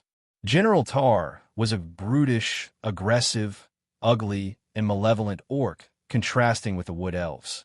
He had several piercings all over his body and wore a necklace made of his enemy's ears. He held a heavy sword as tall as an average human on his shoulder. When General Tar saw Taskin and his team, He showed an ugly smile that really highlighted his blood-stained teeth and the tusks sticking out of his mouth. The gray wolves bore their teeth, with their blue eyes glimmering with ferocity. They were one signal away from ripping Taskin and the others apart. Each wolf was 5 feet wide and tall as a wood elf's waist. Saliva trickled down their mouths, as though Taskin and his men were juicy pieces of meat. To what do I owe the pleasure of this visit? General Tar had a perfect, brutish voice for his monstrous body. He slowly ran his hand through the deep scar on his left cheek. Tar almost went blind in one eye. If Taskin swung the sword a few inches higher, and Tar would have lost his left eye. Tar wore the scar as a symbol of shame. Until he could wash his face with Taskin's blood, Tar had no plans to rest easy. General Tar, Taskin stopped in front of his men, shielding them with his body. The soldiers behind Tar raised their swords and handheld crossbows at Taskin. Tar's men were in the number hundreds, while Taskin only had 5 men. No matter what strategy they used, there was no chance for them to win this battle. You gave me something to remember you by. It's only fair I return the favor. Don't you think so, men? General Tar asked. Yes, General. Tar's men shouted in unison as Tar brought down the heavy sword to the ground from his shoulder. It seems like our friends are here to take the healing potions meant for our men, said Tar. We can't have you take what's ours unless... Tar's words trailed. Unless what? Phil snarled. Unless Taskin bests me in a duel, Tar said, looking Taskin in the eyes. But you always have the option to run away. In that case, my babies will be more than happy to give a chase. You have 3 seconds to decide. Tar raised 3 fingers. 1, 2, I accept. Taskin stepped forward, having no other choices. Outrunning the wolves and the soldiers was nothing but suicide. At least by fighting Tar, he could pull a surprise move on Tar that might let his wife escape the place. Chapter 820. Michael being a god, when Michael heard the echo in the distance, he was surprised. Soon, many figures riding winged beasts appeared on the horizon. These beasts resembled giant butterflies. Having no idea what was happening in the world, Michael remained on the hilltop, waiting for the figures to come to him. While they were flying toward him, Michael accessed the system storage and took out the cultivation device. After a long thought, Michael named these devices Olympus. He wore the Olympus around his wrist and willed the system to use the refined arch energy crystals in the storage. Olympus warmed up slightly as the black device tightened around his wrist. Soon, Michael felt a surge of energy within his body. These refined arch energy crystals boosted his cultivation power to the core formation level. In a world without energy, a core formation warrior would be a god. Eventually, the giant butterflies descended down to the hilltop, revealing their riders. To Michael's surprise, those who rode the butterflies looked similar to the elves, but had brownish skin and pointier ears. Furthermore, they looked primitive. The men wore a piece of a dress made of various leaves around their wrists, covering their manhood, while the women wore leaves covering their breasts and womanhood. Still, the dress made of leaves barely covered them. Even the bows and arrows they had looked ancient and primal. As soon as the wood elves saw Michael, they screamed and raised their hands to the sky. Their eyes were filled with disbelief and shock. They quickly jumped to the mountaintop from the mount and knelt before Michael. Michael saw them knocking their heads against the ground like they were asking for forgiveness. "This isn't the welcome I expected," Sarba whispered. Michael shared the same thought. The wood elves bent their knees and went on with the ground. They didn't even dare to look him in the eyes. He turned his gaze to the elder elf, who wore some kind of hat with feathers and held a staff. With a hunchback and a staff to hold his body straight, the old elf looked like a typical village elder who was wise and old. "Dark Lord," the old elf's voice stuttered. It was not because of his old age, but because of the respect and fear he had toward the Dark Lord. The old man trembled even to raise his head before Michael. At that moment, almost 30 wood elves and their mountains knelt before Michael, waiting for him to speak. Since Michael was caught off guard by the god thing in another world, it took him a few moments to find his next words. Never in a million years did Michael think he would find an entirely new world with elves who worship him as their god. "All right, everyone, stand up," Michael ordered them. The village elder and the other wood elves almost immediately rose to their feet, as though they were programmed to obey every one of his commands. Tears gushed out of the village elder's eyes. Even some of the male wood elves sobbed with joy and delight. But deep within their eyes, Michael saw the desperation for help. Some of the elves had deep scars and wounds still covered with green paste. Those marks were perfectly straight, like a sword cut or a spear slash. Michael knew without a doubt that these elves were fighting someone. Judging by their weapons and clothes, anyone with a sword and better armor could slaughter these elves. So unless the elves were fighting unarmed goblins, they had no chance of winning the fight. The old elf tried to remain straight with the help of his staff. "I knew you would answer our prayers, Dark Lord," the old elf said, sobbing uncontrollably. Tears gushed out of the old elf's eyes. Michael pretty much had no idea what was happening, but he took a deep breath and decided to deal with the wood elves, who seemed to worship him with every fiber of their bodies. Even the members of his dark army didn't look as loyal and faithful as these wood elves. Suddenly, Michael heard a thunderous scream in the distance. Suddenly, a red smoke rose to the sky through the forest. The place where the red smoke was coming from was the same place these elves came from. "What is that?" asked Michael, moving his gaze to the red smoke in the distance. "Call for help, Dark Lord," the old elf answered. Intense fear glistened in his old eyes. "We should try helping them. These elves seem desperate," Iag whispered in Michael's ears. Among the three heads, Iag was the least merciful one. But even she felt pity for the elves and wanted to help them. Michael was not going to ignore them when they seemed to worship him as a god. They were like the Dark Army, only more loyal and faithful. "Then I should answer the call for help." Michael slowly ascended into the air as the elves gasped in shock. Their faces went pale. The village elder looked like he was about to have a heart attack. "Lead the way," said Michael, hovering in the air. It took a few moments for the elves to snap back to reality. Then, they climbed onto their mounts and flew toward the red smoke. On their way, they stared at Michael with awe and disbelief. Their expressions were beyond words. On the other hand, Michael was in love with this new world. Everywhere he turned, he saw a lush forest with magical birds and sapphire blue trees that glowed like neon lights. The air smelled fresher than any other cultivation continent. Magical was the word that appeared in his mind when looking at the world. The golden butterflies flew through the air like fancy kites. The butterfly with the elder on top flew relatively close to Michael, and eventually, a cozy village built on top of the trees appeared in Michael's sight. Michael was in awe, wondering how these elves managed to build a village around the trees above the ground. The tree houses he saw when he visited the dark elves were a far cry from this village. Through the giant blue trees, Michael vaguely saw a giant wooden pillar where the wood elves gathered around. The source of this content is nov/l/bin/netlittlewood-elves bounced up and down, waving their hands, seeing the butterflies in the air. The grown-ups, however, looked tense and clenched their hands together against their chests. They were praying for their god to return. Through the canopy, Michael descended to the ground. Countless wood elves gasped and cried out loud. Just like the village elder and the wood elves accompanied him, the villagers dropped to their knees immediately after seeing Michael. "Our God has answered our prayers. We are saved. Dark Lord," the villagers shouted out loud.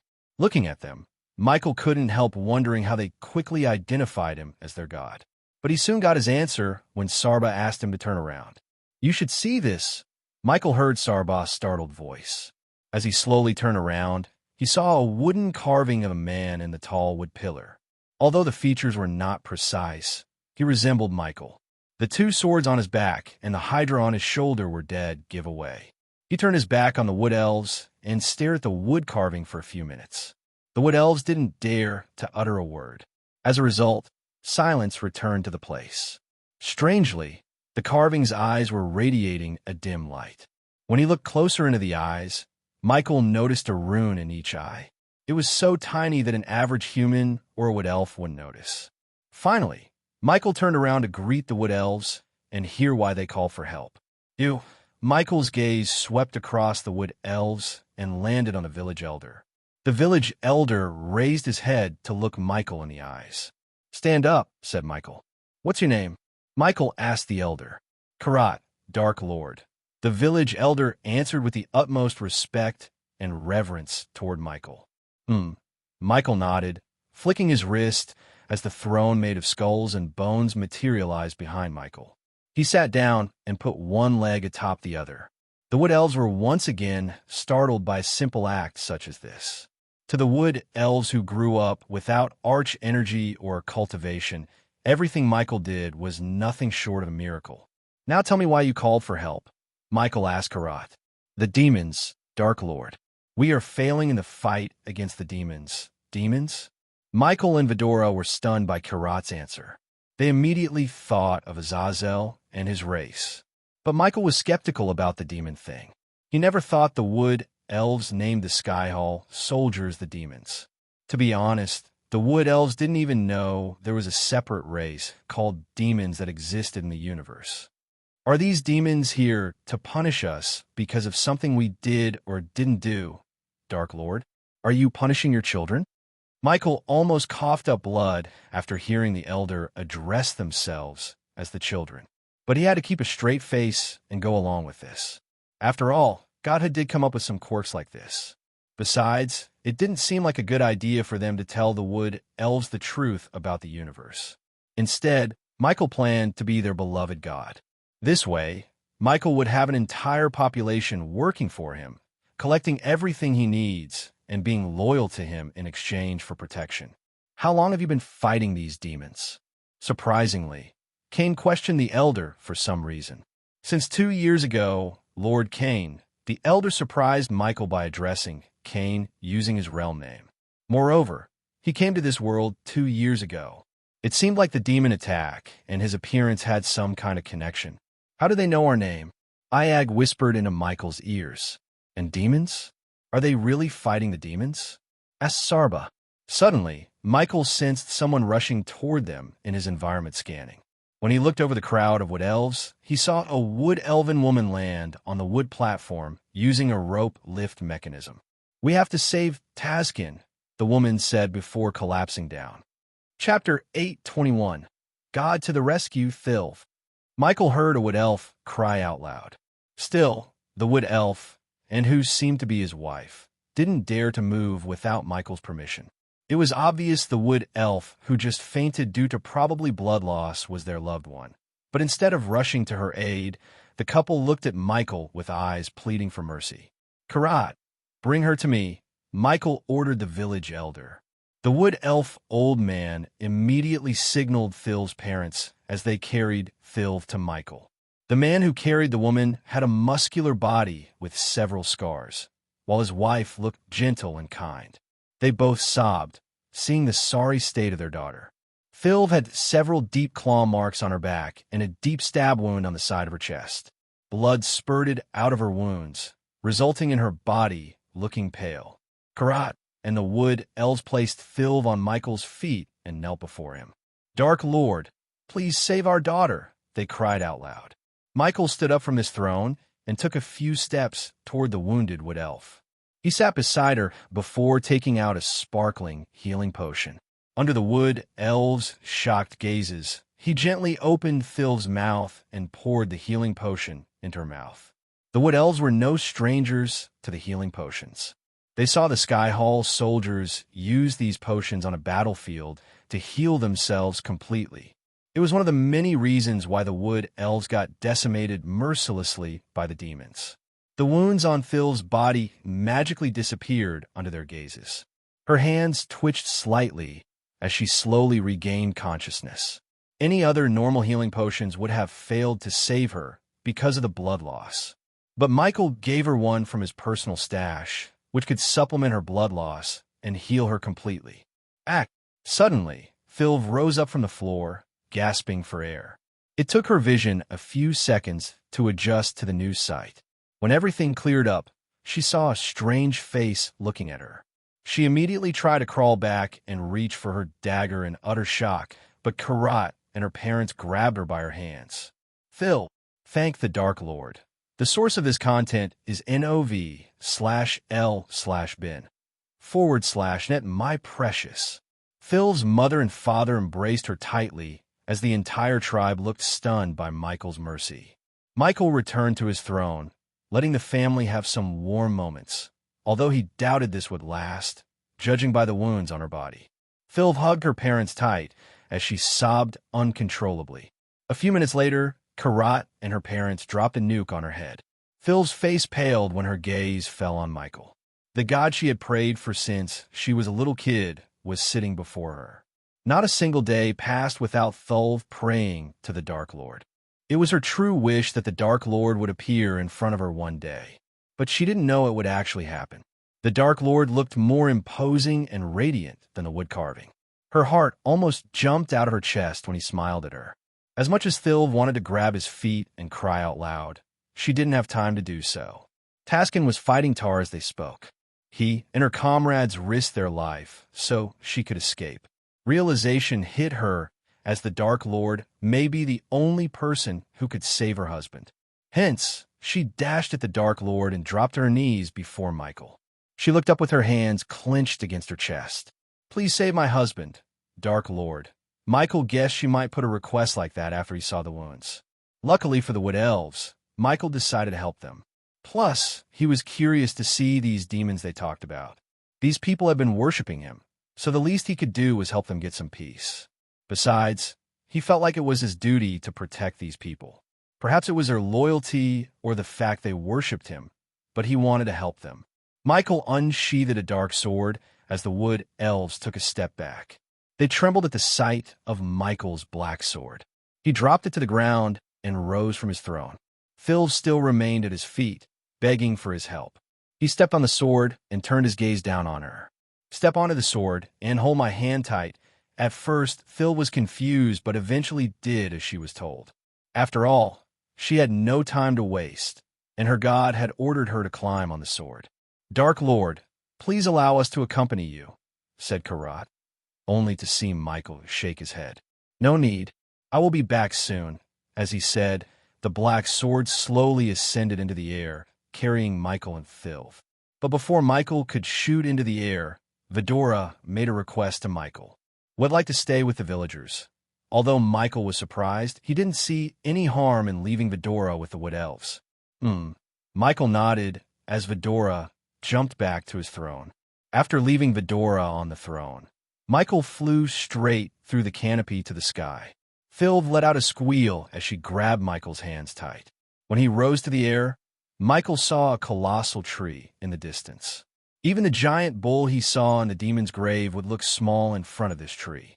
The black smoke rising from the ground near the tree and the castle looked out of place to Michael. Even from afar, Michael could smell the metal and pollution in the air. For a few moments, Michael stopped flying and looked around the world. His blood boiled when he saw countless forest fires and dark smoke rising to the sky. Only a fool would think they happened naturally. He knew that whoever built the castle near the mother tree was responsible for all the destruction. He could only imagine how many precious plants and wildlife the fire had engulfed. Such a waste of resources and destruction of nature raised his killing intent to another level. You might want to hold me tighter, said Michael. Phil nodded as she grabbed his hands tighter than before. Suddenly, everything around her blurred. Her face ached because of the speed. It was a miracle her leaf dress remained intact when she appeared directly above the encampments, where she saw Taskin and others bleeding to their deaths on the ground. There they are. Phil pointed her fingers at the ground. To Michael's surprise, an orc was beating the life out of some Wood Elves. But when he looked closer at the soldiers, he was disappointed and surprised at the same time. The reason for his disappointment was they weren't demons, but elves and humans in metal armor. On the ground, Taskin and his men tried to pick themselves up, but Tar had broken their legs with a wooden club. When the duel between Tar and Taskin began, the orc used a pill to enhance his strength to ensure his victory against Taskin. A fair duel would have gone in Taskin's favor, but it was far from fair duel. At least Taskin managed to use a primitive smoke bomb that blinded Tar and his men temporarily, which gave Phil enough time to escape into the forest. However, the Skyhall soldiers and the wolves managed almost to kill her. Luckily, they didn't know the forest like Phil knew. Now, Taskin and his men just hoped Phil escaped to the tribe. They didn't even want backup, because sending backup to save them was equal to sending the wood elves to their death. Taskin's legs looked crooked as Tar slowly walked toward him. The ugly orc had an even uglier smile on his face. Suddenly, out of nowhere, a bolt of lightning struck the ground between him and Taskin. Only then did these Skyhall soldiers look up at the sky.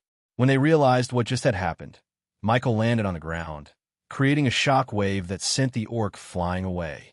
The Skyhall soldiers were terrified as the dark sword slowly descended to the ground carrying Phil. Give these to them. Michael threw a bunch of healing potions to Phil like they were candies. Taskin, she cried out loud as she dashed at Taskin. His face was swollen and almost unrecognizable. Because she was with the Dark Lord, Phil had no fear in her heart. Meanwhile, the Skyhall soldiers looked tense. Before they could react, Michael dashed at Tar. The big ugly orc was trying to pick himself up. Instead of waiting for the orc to stand up, Michael grabbed him by his head and cast the cloud of darkness in death range. The area immediately grew darker, which terrified the soldiers around Michael. The orc groaned. His big green eyes were filled with shock. Without giving the orc any time to retaliate, Michael cast the Soul Eater. Michael could have easily returned the favor by beating the crap out of the orc, but he chose to kill the orc quickly to show his overwhelming powers. After all, Michael had the reputation of a god to protect. The dark smoke shrouded the orc as everyone heard the orc's sickening cry of agonizing pain. His scream echoed through the lands. Soon, the Skyhall soldiers noticed a bright smoke leaving Tar's eyes and going into Michael's mouth. The orc's once bulky, monstrous body shriveled under their shocked gazes. When Michael let go of the orc, Tar looked more like a mummy than an orc. Taskin and the others couldn't believe what they had just witnessed. "Who is he?" Taskin asked with a stuttering voice. Everything that happened before his eyes was nothing short of a miracle. He even thought this was just a dream. Meanwhile, the Skyhall soldiers lost the color of their faces behind the helmets. Some of them outright fell to the ground due to the cloud of darkness effects. Michael slowly turned his gaze to the Skyhall soldiers. Black lightning crackled around his arms, threatening to strike every single soldier in the area. "Shall we begin?" Michael's words swept across the land and put the fear of God in their hearts. Chapter 822. God's Wrath. The Skyhall soldiers who received the name demons from the wood elves took a step back. Their eyes shimmered with fear behind their helmets. Michael cracked his finger one by one. His movements were slow but contained deep hatred and killing intent. Despite the morning sun and its brightness, the place darkened when he cast the death range. Michael was already at core formation level 2 because of the Olympus, as the death range boosted his cultivation 4 levels high. Taskin and the others felt a chill running down their spines just by hearing the crackling lightning bolts dancing around Michael. The dark sword on the ground slowly ascended into the air and landed in Michael's hands. As though the sword had sensed Michael's killing lust, it produced a myriad of lightning bolts. In the darkness, the dark swords radiated a dim red light because of the lightning bolts. The Skyhall soldiers were stupefied. They were literally in the dark, having no clue how Michael was using spells and arch energy in Idenies. These soldiers were at the bottom of the Skyhall hierarchy. Hence, they received no artifacts or scrolls that could have helped them escape Michael's wrath. The only option they had was the portal within the castle. But they doubted they would be able to move past him. "Kill him, Dark Lord!" Phil shouted like a wounded beast thirsting for payback. The others were too stunned after hearing the human before them was their god. Even Taskin began regaining faith in their god, the Dark Lord. Michael slowly raised his sword toward the sky as the clear sky immediately darkened. Storm clouds as gray as ash came out of thin air, followed by rumbling thunder. Flashes of lightning struck across the sky, indicating the upcoming bloodbath. Then, hundreds of black lightning bolts struck the ground. Thilv and the others quickly closed their eyes instinctively. Soon, they heard screams and felt the electricity in the air. Their neck hair stood up as they tasted blood and metal in the air. The lightning storm continued to strike down, slaughtering the soldiers on the ground. Hundreds of lives were snuffed out in a few minutes. All that remained on the ground was hollow, melted armor, scorched bones, and bits and pieces of the Sky Hall soldiers. When Thilv opened her eyes, she couldn't believe her eyes.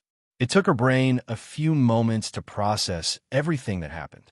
They learned from the village elder that the Dark Lord was a vengeful god, and he lived up to their expectation and more. Gradually, the darkness faded away, letting the sun bathe the ground with its brightness. In the light, the ground looked more terrifying. The ground was littered with the Sky Hall soldiers' remains. Michael was happy with the output. These soldiers deserved no mercy nor the right to breathe another day in this beautiful world that belonged to him. Michael turned his gaze back to Thilv and the men. Collect the armor and their weapons. Michael ordered the Wood Elves. Their bodies moved without their consent like robots. With their nimble fingers and hands, they plucked the weapons and armor left behind by the Sky Hall soldiers. Most of the armor was melted, just like their weapons. The lightning storm did number on them. But to a talented blacksmith like Michael, it was not a big deal for him to repair the armor and weapons. The first and foremost thing on his to-do list was fixing the clothing issue. He couldn't have his future army of Wood Elves running around, looking like primitive monkeys. Michael was about to head toward the castle when he heard angry growls from behind. The Wood Elves froze as Michael turned back to see 4 wolves baring their teeth. The wolves were completely stupid and oblivious to the fact Michael could kill them with a flick of his wrist. "Hey, kitty, kitty," Michael teased the wolves. Step by step, the wolves approached Michael. They surrounded Michael to pounce him from every direction. Suddenly, the wolves leaped at Michael. Then, the Wood Elves saw a ring of dark flames like they had never seen before pulsating from Michael. The dark flames reduced the wolves to ash as their bones crumbled down to the ground before they could reach Michael. He could have killed them using varieties of ways. Some of them were really creative and brutal. But Michael chose to kill the soldiers using the fastest way to show his overwhelming power to the Wood Elves. He wanted them to witness his power so they would continue to worship him and serve him loyally to their last breath. In exchange, he would protect this world and the residents as he was meant to be. Michael then looked at the sky. For some reason, he felt like his past self was smiling at him. Leaving the Wood Elves to their task, Michael disappeared from their sight. The Wood Elves only saw a couple of black lightning bolts in the air, which trailed toward the castle. In a blink of an eye, Michael appeared in the throne hall, moving past all the soldiers outside. Lustrous braziers, half enclosing each of the 10 onyx columns, lit up the lower levels of the throne hall and engulfed the throne hall in a brilliant glimmer. The paintings of vast landscapes on the arched ceiling danced in the flickering light, while statues looked down upon the porcelain floor of this regal hall. For a castle built in a hurry, they really put some effort into decorating the throne hall. Michael couldn't help wondering who was the ruler of this castle. He walked toward the noble throne of carved rock that sat 20 or 30 steps above the ground. The throne was covered in hallowed carvings and intricate runes, and fixed on each of the broad ears was a sapphire rose. The light pillows were a light teal, and these too had been adorned with burnished sigils. A teal rug ran from the throne down the center and looped back from both left and right, while square dag banners with gilded tassels swung gently from the walls. Between each banner hung a lantern. None but a few have been lit, illuminating the portraits of angels in their perfectly forged armor. Sunlight peeked through the extensive, tinted glass windows edged by veils colored the same teal as the banners. The curtains had been adorned with impressive needlework and emblazoned edges. Michael walked around the throne hall like he owned the place. He could hear the heavy boots clanking as the Sky Hall soldiers rushed into the throne hall. The soldiers were still contemplating what had just happened. A few minutes ago, several things happened at once.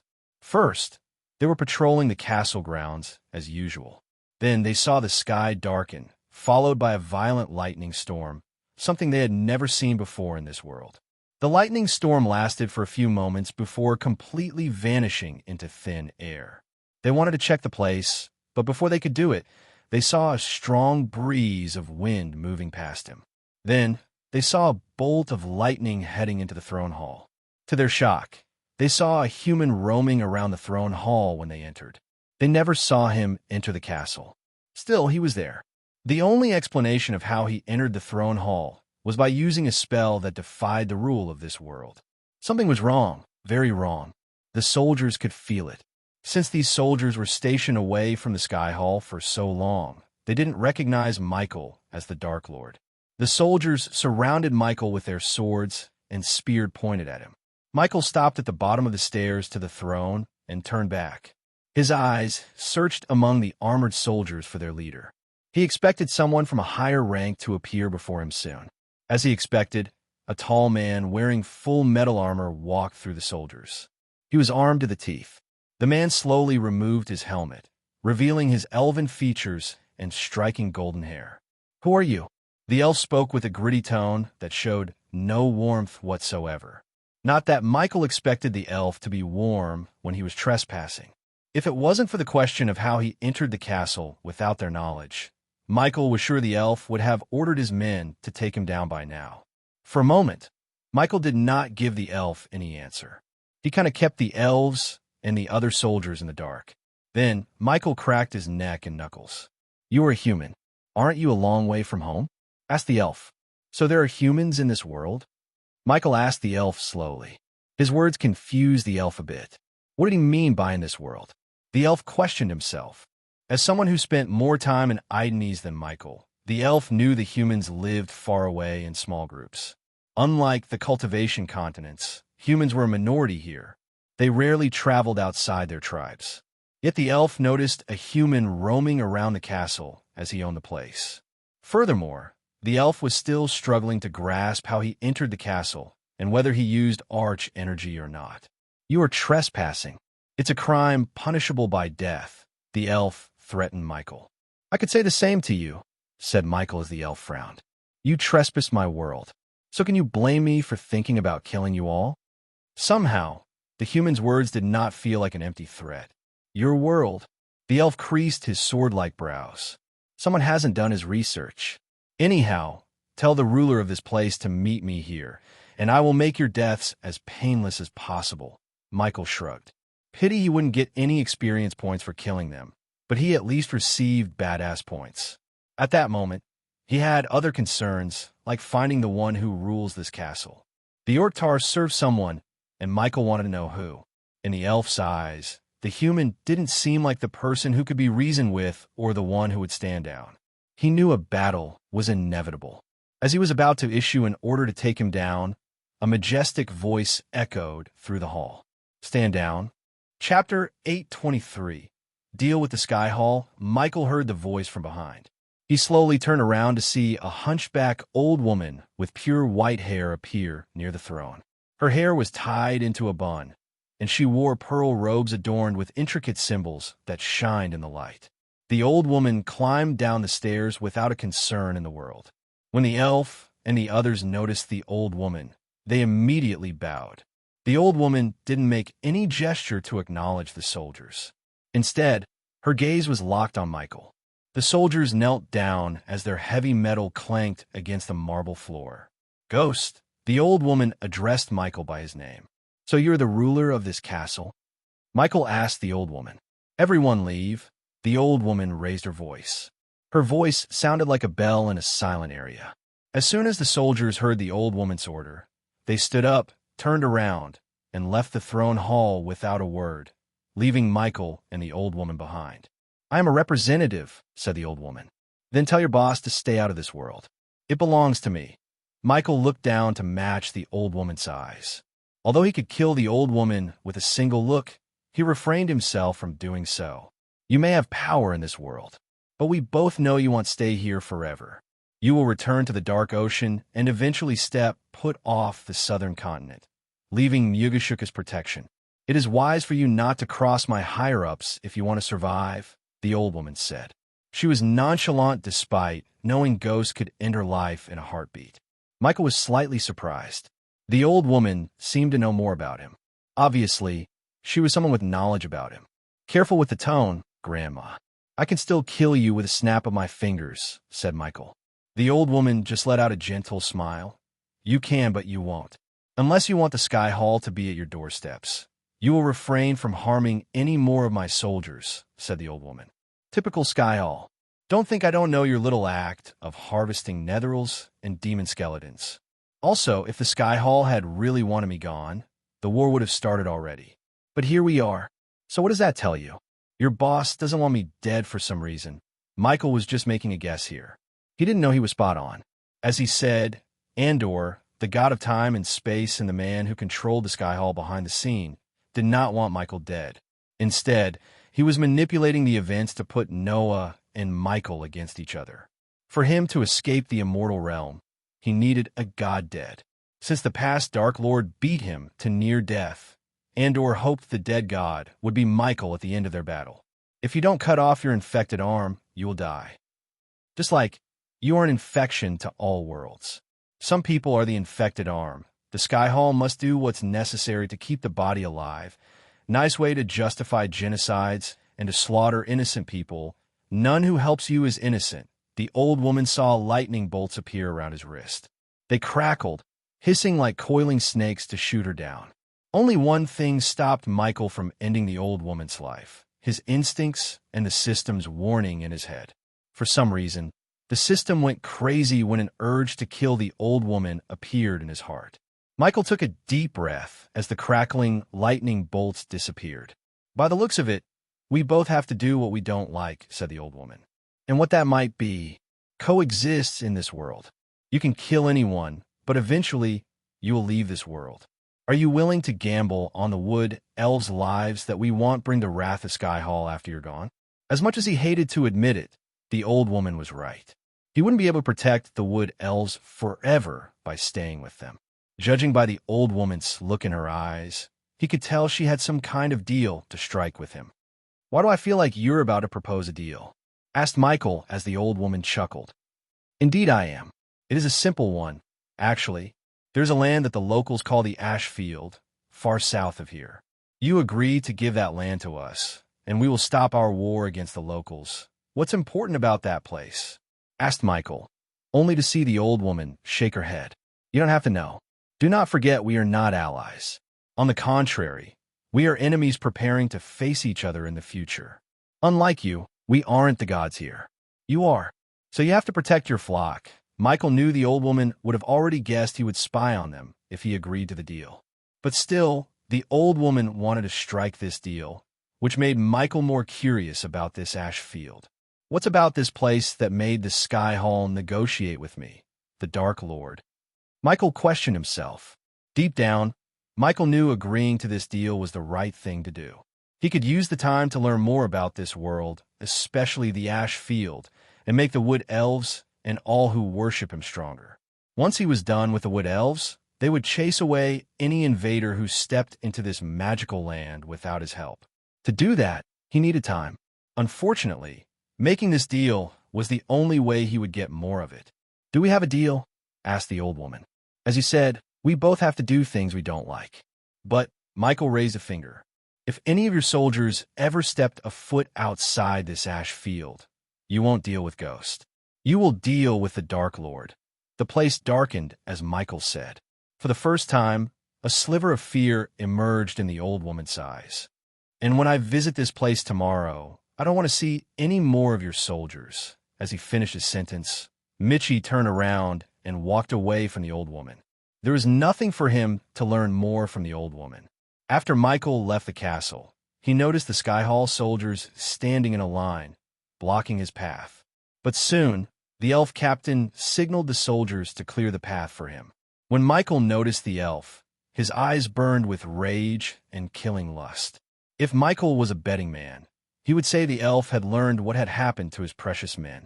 Michael didn't say anything to antagonize the man. He didn't think it was worth it. "This isn't over," the elf mumbled, just loud enough for Michael to hear him. "You better hope so," said Michael before disappearing from their sight. This time, the soldiers confirmed their suspicions. He is using spells. The elf was speechless, but that didn't reduce his anger toward the human by any means. After leaving the castle, Michael returned to where he had left the wood elves behind. By the time Michael arrived, the wood elves had gathered around a pile of metal armor and weapons. The wood elves immediately dropped to their knees when they saw Michael. Even Taskin, who had previously lost his faith in his god, seemed completely turned to his old ways. They will leave this place tomorrow. This battle with them is over, but we have yet to win the war, said Michael. Vidora and the villages were waiting for Michael's return. Meanwhile, the wood elves bathed Vidora with everything Iag asked for. The Hydras sat on Michael's throne and asked for every fruit the wood elves had for themselves. The wood elven ladies particularly fell in love with the cute yet terrifying creature that accompanies their god. They spared no expense in showering the Hydra with love and reverence, especially after Iag gave her word that Michael would heal the wounded. The sun slowly descended on the horizon, painting the blue sky with its golden rays. Every tree and plant life in the forest radiated dazzling lights. Darkness brought the real beauty of Idanes. Vidora saw the forest light up as the entire forest seemed magical. Even Cain was in awe of the beauty. With the trees and plants being a natural light source, the wood elves did not need any torches to brighten their village. What's taking him so long? Sarba asked his siblings. He was worried. If you ask me, I'd say he's exploring this world and collecting herbs and stuff. I saw how his eyes lit up when we first arrived in this world, said Iag. She was indeed right. Michael was collecting herbs and exploring the magical forest as they spoke. That's the reason for his lateness. Look, a child's shout broke Sarba. Focus on Iag. Karat limped toward the wood platform's edge and saw Michael and Taskin's men. They are back. Phil's mother bounced up and down in joy like a child. Eventually, Vidora saw Michael land on the platform as the wood elves knelt down to show him their respect. He just casually waved at them, wordlessly ordering them to rise. Then, he came to the throne and sat beside them. Something's wrong, Iag said, looking at the dark lines on his forehead. What is it? Asked Sarba. I made a deal with Skyall, said Michael. Chapter 8:24. Cool God Michael took Vidora and flew away from the village built on the trees. He came to a mountain cliff where he first appeared in this world. The forest glistened like a neon city with flocks of magical flying beasts decorating the sky in the distance under the starry sky. Looking at the mother tree in the distance, Michael told Vidora everything that had transpired in the castle. After listening to Michael's story, all three heads agreed that making a deal with the old woman was the right thing to do. Otherwise, Michael would be in a constant war in this world too. For change, Michael wanted some peaceful time here, but he couldn't have peace with the Sky Hall soldiers running around. Good thing we have drones and spiders to spy on them when they are in the ash field, said Sarba. But we have to be careful. They know we will do that. Still, they are going for it. It could only mean one thing. They can hide whatever is there from our eyes, said Cain.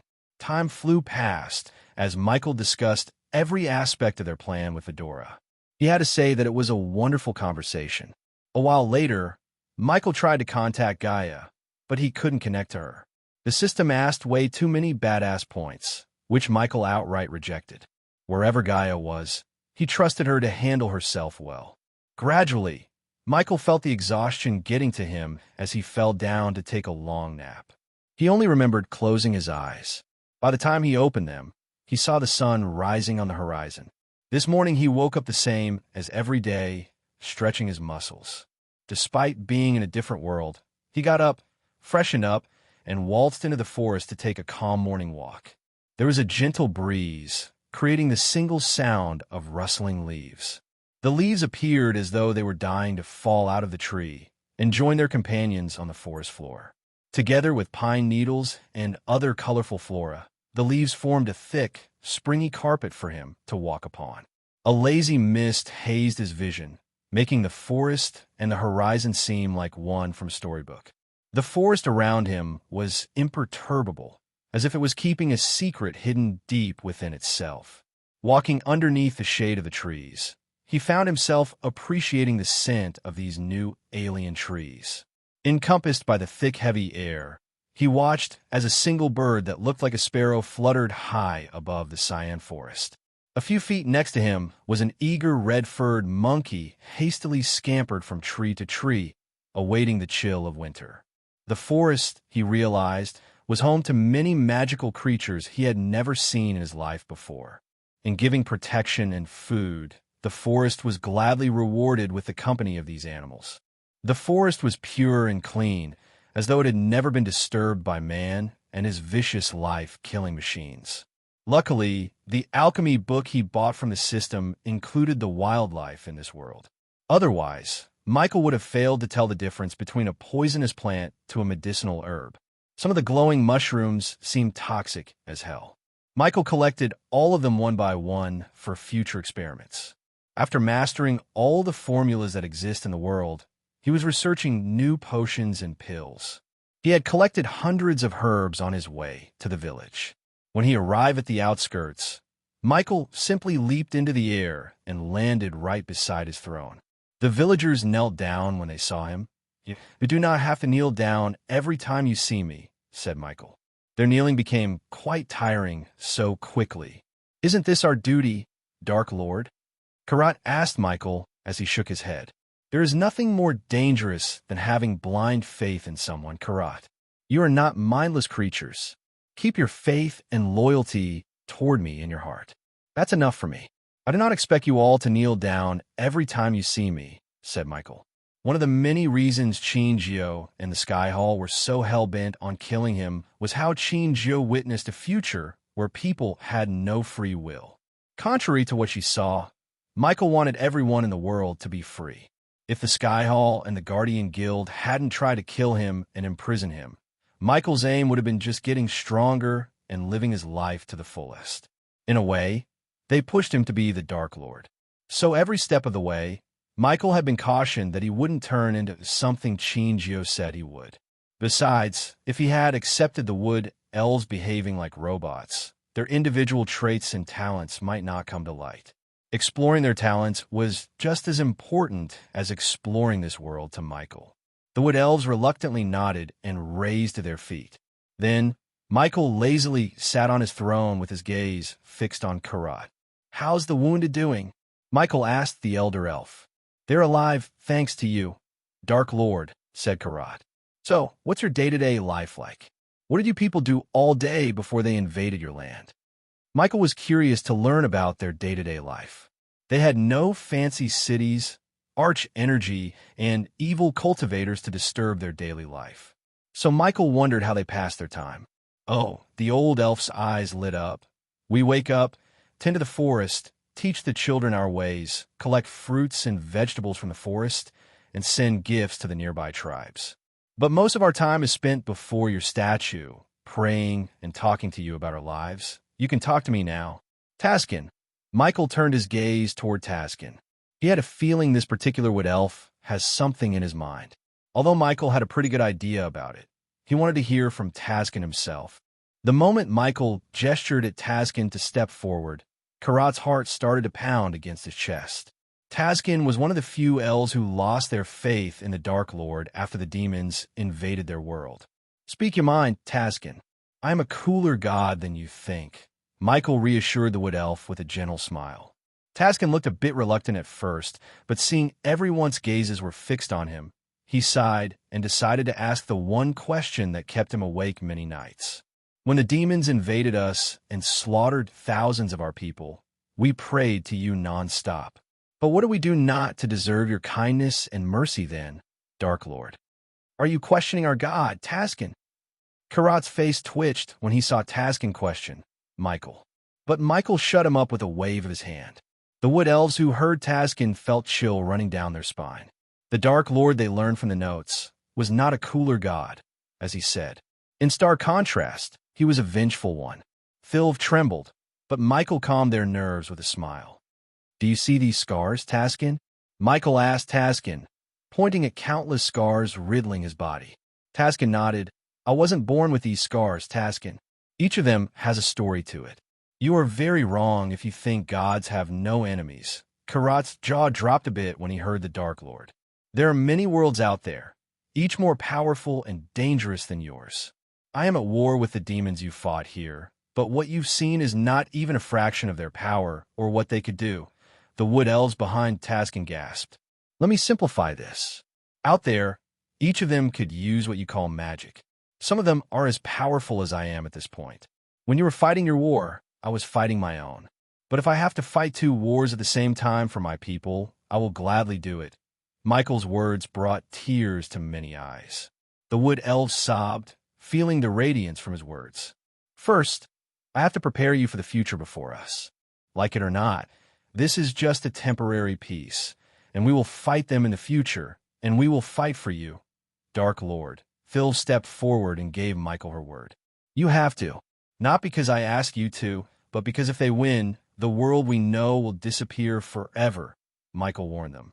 The world he saw a glimpse of was still haunting his dreams. There was no doubt in Michael's mind higher powers were working against him. For instance, the one the past Dark Lord warned him about. The one who would get stronger if he slaughtered the beasts in the demon's grave. Another example would be Mugashuko and the one Dark Queen he serves.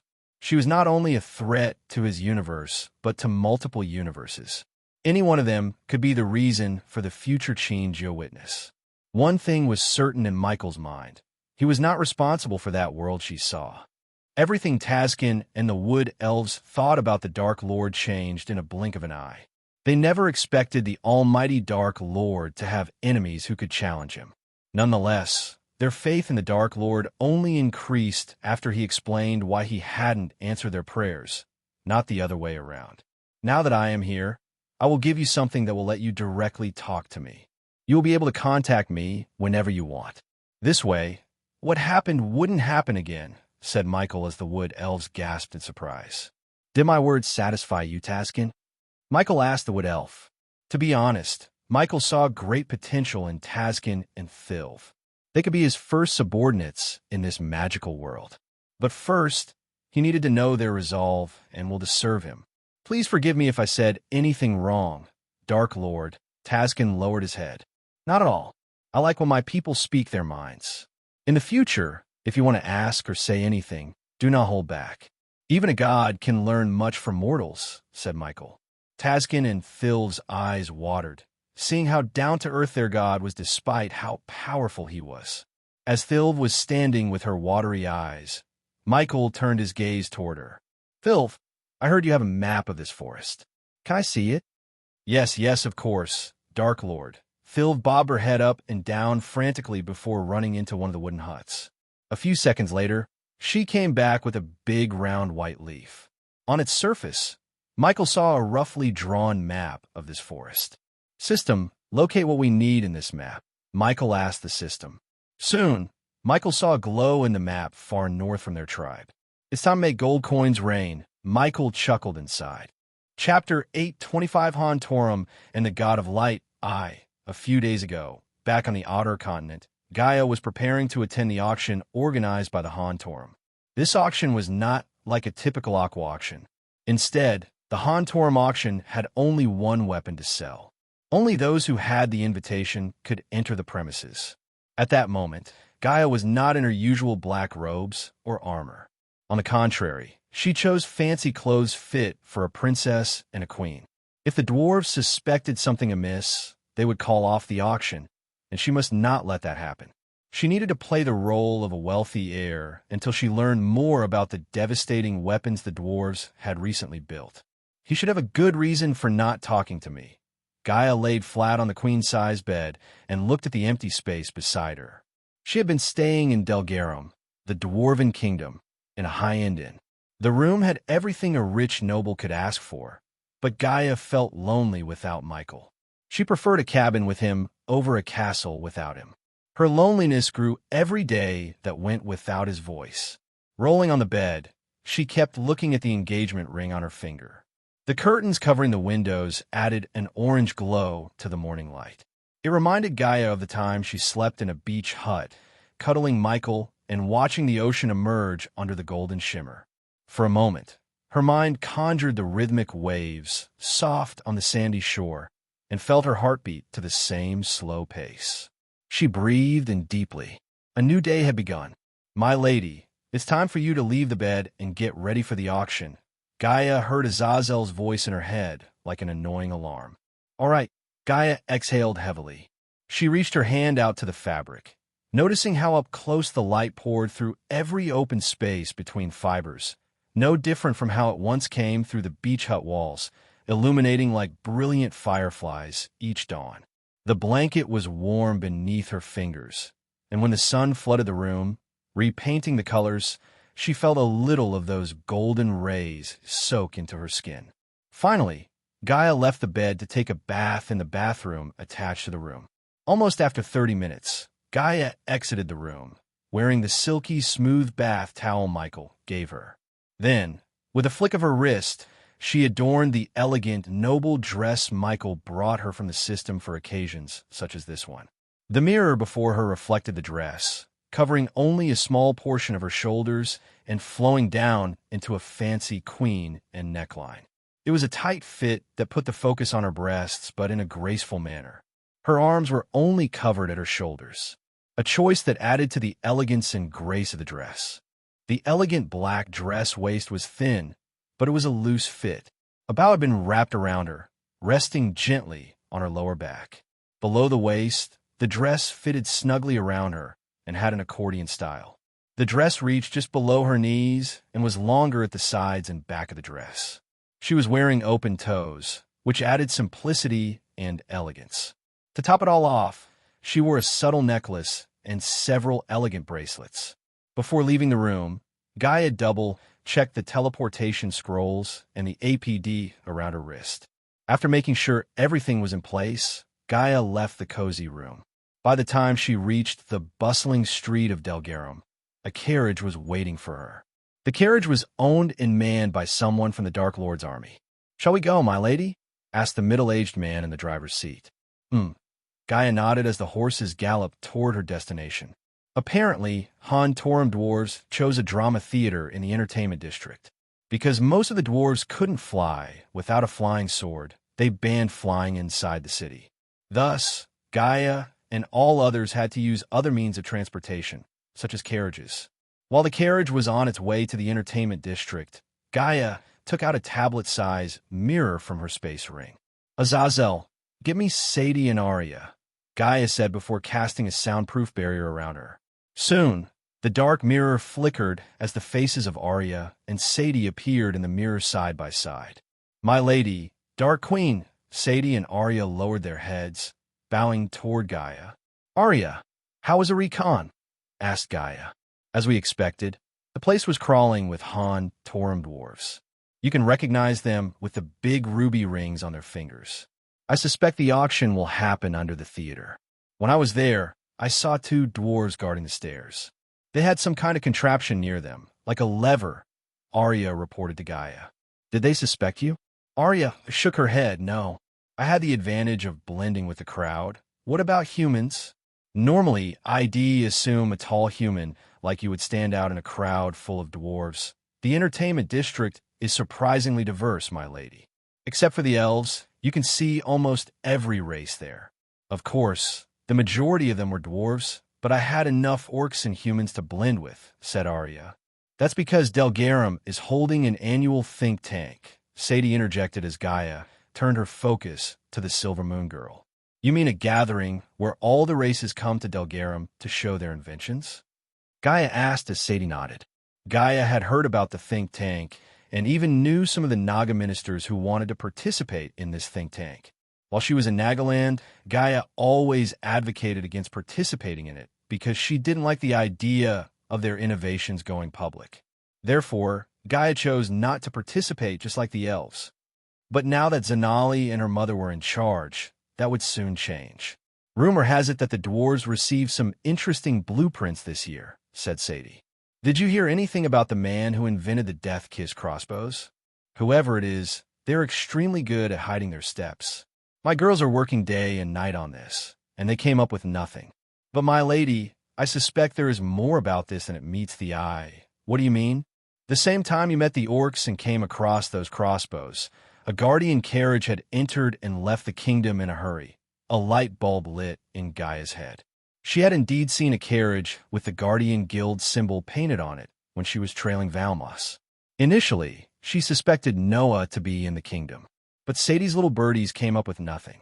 Moreover, Sadie's spies in Penn Town informed her that Noah was with his family at that time, so Gaia didn't pay much mind to the carriage.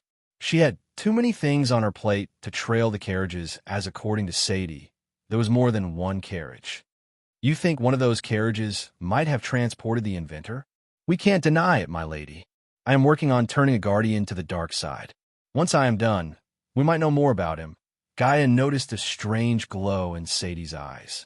It was like a tigress on her way to a hunt. Obviously, turning people to the dark side thrilled Sadie, and if she managed to turn a guardian to their side, it would be a huge help in the future. Buying guardians with gold coins used to be so easy when Noah was not the supreme guardian. After he took the helm, he launched an extensive investigation and fired all the corrupted guardians. Now finding a corrupt guardian was as rare as finding a gold coin on the street. Be careful. Don't fly too close to the sun. If you feel something is wrong, back off. Noah tends to give us surprises. I will, my lady. Also, keep an eye on the Winston Manor. I have a strange feeling about that. As you wish, my lady. Sadie agreed with a nod as Gaia turned her gaze back to Arya. Arya, I want you to cover all the exits from the theater. I don't think we have enough coins to win the auction, so we have to trail whoever wins the auction and get our hands on a weapon. My people are already covering the exits as we speak, my lady. Unless they use teleportation scrolls, we can trail them the moment they step outside the theater, said Arya. Don't worry about teleportation. Eladir will take care of that. Eladir had already reached the theater, and engravings runes around the theater to prevent anyone from using teleportation scrolls. The runes would stay inactive until someone tries to use a scroll. Stopping someone from using a teleportation scroll was much easier than tracking them down after they had used one. Gaia left no stone unturned in this plan, because failure was not an option. If those weapons had the capability to turn the tide of war, the Dark Army needed to have them on their side. After dismissing Arya and Sadie, Gaia contacted Azazel as he appeared in the mirror. My lady, Azazel bowed. Tell Saber to send one of his people to shadow Sadie. If the Guardians are digging a hole to trap her, I want her safe. Sadie was too valuable to lose. So Gaia wanted to keep her hidden and safe from the Guardians. If the Guardians found out she is working for the Dark Lord, their dreams of controlling the Silver Moon and building a web of spies would crumble to dust.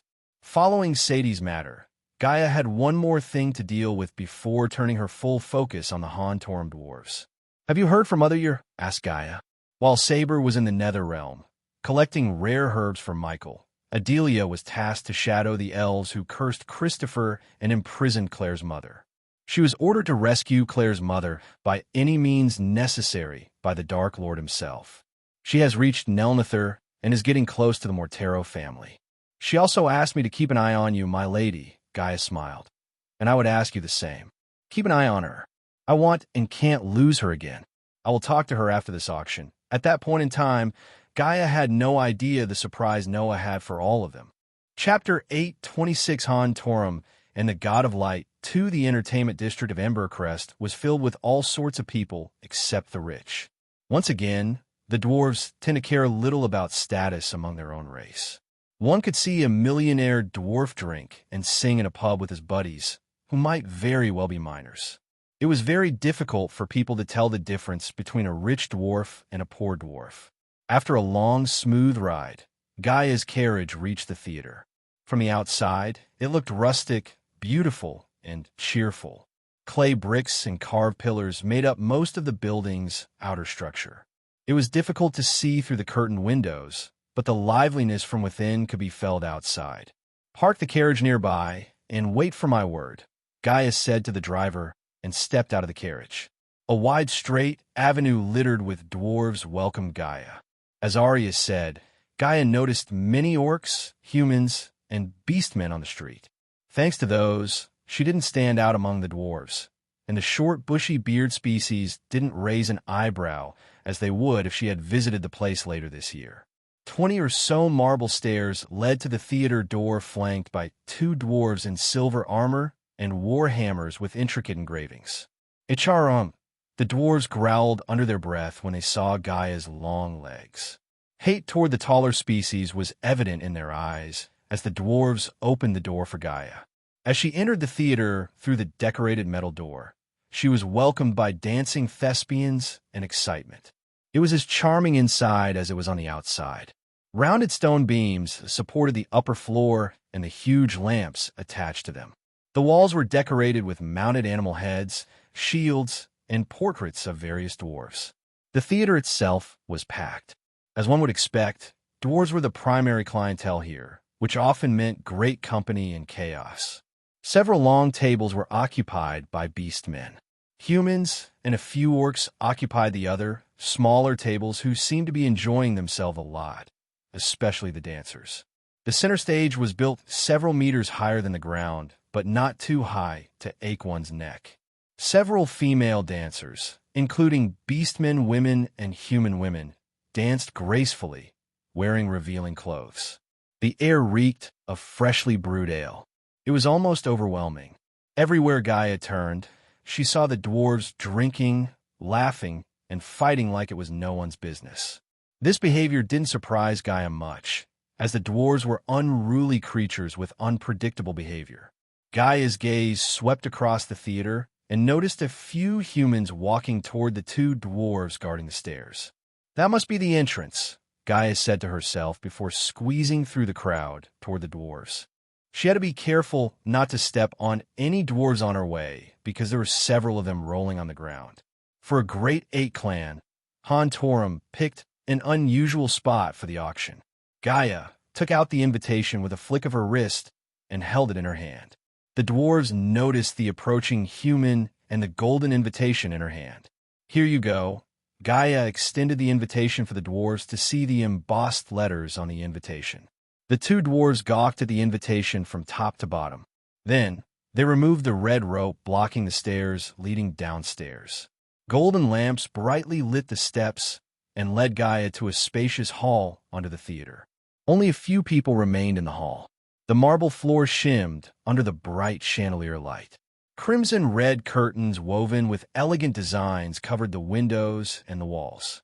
When she entered the hall, a human girl wearing an alluring red dress that hugged her perfect hourglass structure came to greet Gaia. She was one of the thespians and was assigned to be the auctioneer. "My lady," the red-haired beauty bowed toward Gaia. "Please enjoy the beverages and make yourself at home. The auction will begin shortly," said the beauty. She tried to avoid gazing at Gaia's dress, but failed miserably. Her eyes sparkled, but Gaia was more focused on the others in the room. To her surprise, she noticed a few orcs along with the beastmen. As for humans, there were 4 in the room. Among the 4, 2 of them wore white robes with the iconic Guardian Guild symbol engraved on their chests. Avoiding their gazes, Gaia made her way to the long oak table with silver plates filled with snacks, fruits, and beverages such as ale, wine, and beer. "How are you doing?" When Gaia came to the table, a woman with fluffy fox ears greeted her. The woman's tail slowly swayed left and right as she sipped the wine from the golden chalice. "Good. What about you?" Gaia greeted the golden-haired woman with a gentle smile. To avoid looking out of the place, Gaia took an empty glass, poured red wine, and pretended to drink it. "I couldn't help but adore your dress." The woman complimented Gaia's dress. Gaia was no stranger to fake compliments, but the woman's words were genuine. Any woman with a tad bit of taste in clothes would kill to get a dress like the one Gaia was wearing. It was a pity that Gaia didn't know why people had been glaring at her dress the moment she stepped out of the carriage.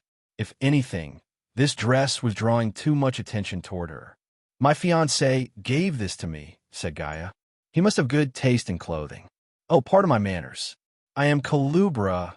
The beast woman introduced herself, reaching out to shake Gaia's hand. For a moment, Gaia stared at her in surprise. "Aren't you a bit too friendly when we are all here to bid for weapons?" asked Gaia, but she shook her hand anyways. She followed Michael's words of making allies anywhere you can instead of enemies. "We ladies have to stick together. What's the worst that could happen by making some friends?" Kalubra shrugged. Kalubra's cute and cuddly look may fool the others, but not Gaia. She could identify a killer when she saw one, and Kalubra was a predator despite her foxy ears. Gaia had a feeling that Kalubra may have sensed the same. No one would send an innocent to a black auction that deals in destructive weapons, especially not the Beast King Zelik. Look at them going. Kalubra's gaze fell on the Guardians. Why do they want to participate in this auction when their new Supreme Guardian brags about stopping wars? Judging by Kalubra's tone, it was apparent the Fox hates the Guardian Guild. Although they seemed to share the same hatred toward the Guardian Guild, Gaia remained silent. She was here to track down the buyer and the weapon, not to bitch about the guild and Noah with this total stranger. While Gaia was waiting for the auction to begin, she received another shock. The orcs who bought the Death Kiss crossbows entered the hall with their red-skinned leader leading them. Once the orcs entered the hall, an uneasy atmosphere surrounded them. Everyone, including the green orcs, tried not to make any direct eye contact with them. Luckily for Gaia, she changed her face using the mask. Otherwise, they might have recognized her and suspected something was amiss. None seemed to have any idea about these orcs. But whoever they were, they had deep pockets and connections to bid for the weapon and receive an extra invitation from Han Torum. "Excuse me for a moment, Miss Kalubra." Gaia excused herself away from Kalubra and went to the corner. "Azazel, are you getting this?" The spider hidden in her hair crawled onto her shoulder and sent the feedback to Azazel, where he recorded everything. "The same ones who bought the crossbows. It seems like we have new players, my lady," Azazel amused. "The question is, where do they stand when it comes to the Dark Lord? Put their faces in a recording crystal and send them to the elf. He might have some idea," Gaia said to Azazel in a husky voice. Even after Michael had revealed himself as the Dark Lord, the business relationship between him and Lord Information remained untethered. The elf preferred gold coins and favors more than anything. As long as he got paid, Lord Information gave no shit about where the coins came from. The only problem, however, was accessing the elf. After Noah took the mantle, he put surveillance on almost every information broker in the world, and Lord Information was on top of that list. Luckily, Michael had built drones and spiders that could connect Lord Information to Azazel. "We will find out soon enough. Ladies and gentlemen," Gaia heard the hostess' voice after a few clinking sounds. The hostess stood in the center with a wine glass raised above her eyeline. Everyone turned their focus on the hostess as red sofas materialized around her one by one. The door Gaia came through closed from the outside, trapping them inside. "Please take your seats. The auction will begin now." The hostess gestured at the sofas as everyone plunged into the comfy cushion. Kalubra and Gaia went to the center and sat beside each other, facing the red orcs. After everyone comfortably took their seats, the chandelier above them brightened. Gaia recorded everything around her with the spider while waiting for the Han Torum dwarves to appear. At the moment, there were no dwarves in the room. That soon changed when the hall they were in split open, revealing an underground passage. The cushions trembled as a platform moved upwards, carrying the dwarves and their new contraption, a cow-sized weapon with a conical body. Its metal body was painted with gold and engraved with intricate designs. At first sight, it did not look like a weapon to anyone but a saxophone. Of course, the natives of this world didn't know what a saxophone looked like. "Is that the weapon?" Gaia asked herself. Unlike Kalubra, Gaia didn't seem disappointed. She knew better than to judge a weapon by its look. The Guardians and the Red Orcs wouldn't be here if the weapon was not powerful enough to cause mass destruction. Chapter 8, 27 Han Torum and the God of Light. 3. The two dwarves stood beside the unusual weapon and glanced at their audience briefly. They were like any other typical dwarves. Bushy beards, bulky bodies, and smelled like ale. One had a receding forehead, while the other looked young with black curly hair. Everyone in the hall was able to see the weapon clearly. Now, they all wanted to see what it could do before they started bidding. As though the dwarves had sensed their curiosity, they introduced themselves without taking any more of their time. "I am Bufug, and my partner is called Godun." The young dwarf introduced himself and his partner. "I know no one gives a shit about our names, so let's go straight to the demonstration." Shall we? Bufug's gaze swept across the hall. Their names seemed fake to Gaia. No one in their right mind would give their real names when they were supposedly auctioning a mass destruction weapon. However, the dwarves were right. She didn't give two shits about their names. All she needed was to see what this weapon before her was capable of. Before we do that, we should tell them that this is only the prototype of the real beast, said Goddun, the old dwarf. What do you mean a prototype? The red orc growled. Means we don't want any of you to pull a damn surprise on us. Make no mistake, the real beast is 100 times more powerful than this one. So wait till after the demonstration, said Goddun. He wasn't afraid of the big brute orc despite the fact the orc could kill him with a single punch. The cultivation power between them was huge. Goddun, the dwarf, was at the core formation level, while the orc was at the fusion stage. Nonetheless, the orc remained seated without resorting to violence. Just like everyone else, they wanted to see what the prototype was capable of. Once you see the demonstration and finish bidding, we will take you to the real thing in a more secured area. Gaia's plan slightly changed after hearing about the dwarves. Initially, she thought the dwarves would bring the weapon to the auction. Now, the dwarves took a turn and only brought the prototype. Because of this change, she had to follow the dwarves and the one who won the auction to the real weapon and steal it from the dwarves. She hoped either the human couple or Kalubra would win against the Guardians and the orcs. Among all of them, they looked least threatening with their core, strengthening cultivation level. To start the demonstration, we need a volunteer, said Goddun. Luckily, we do have, not one. Bufug raised a finger, not two. He raised another finger.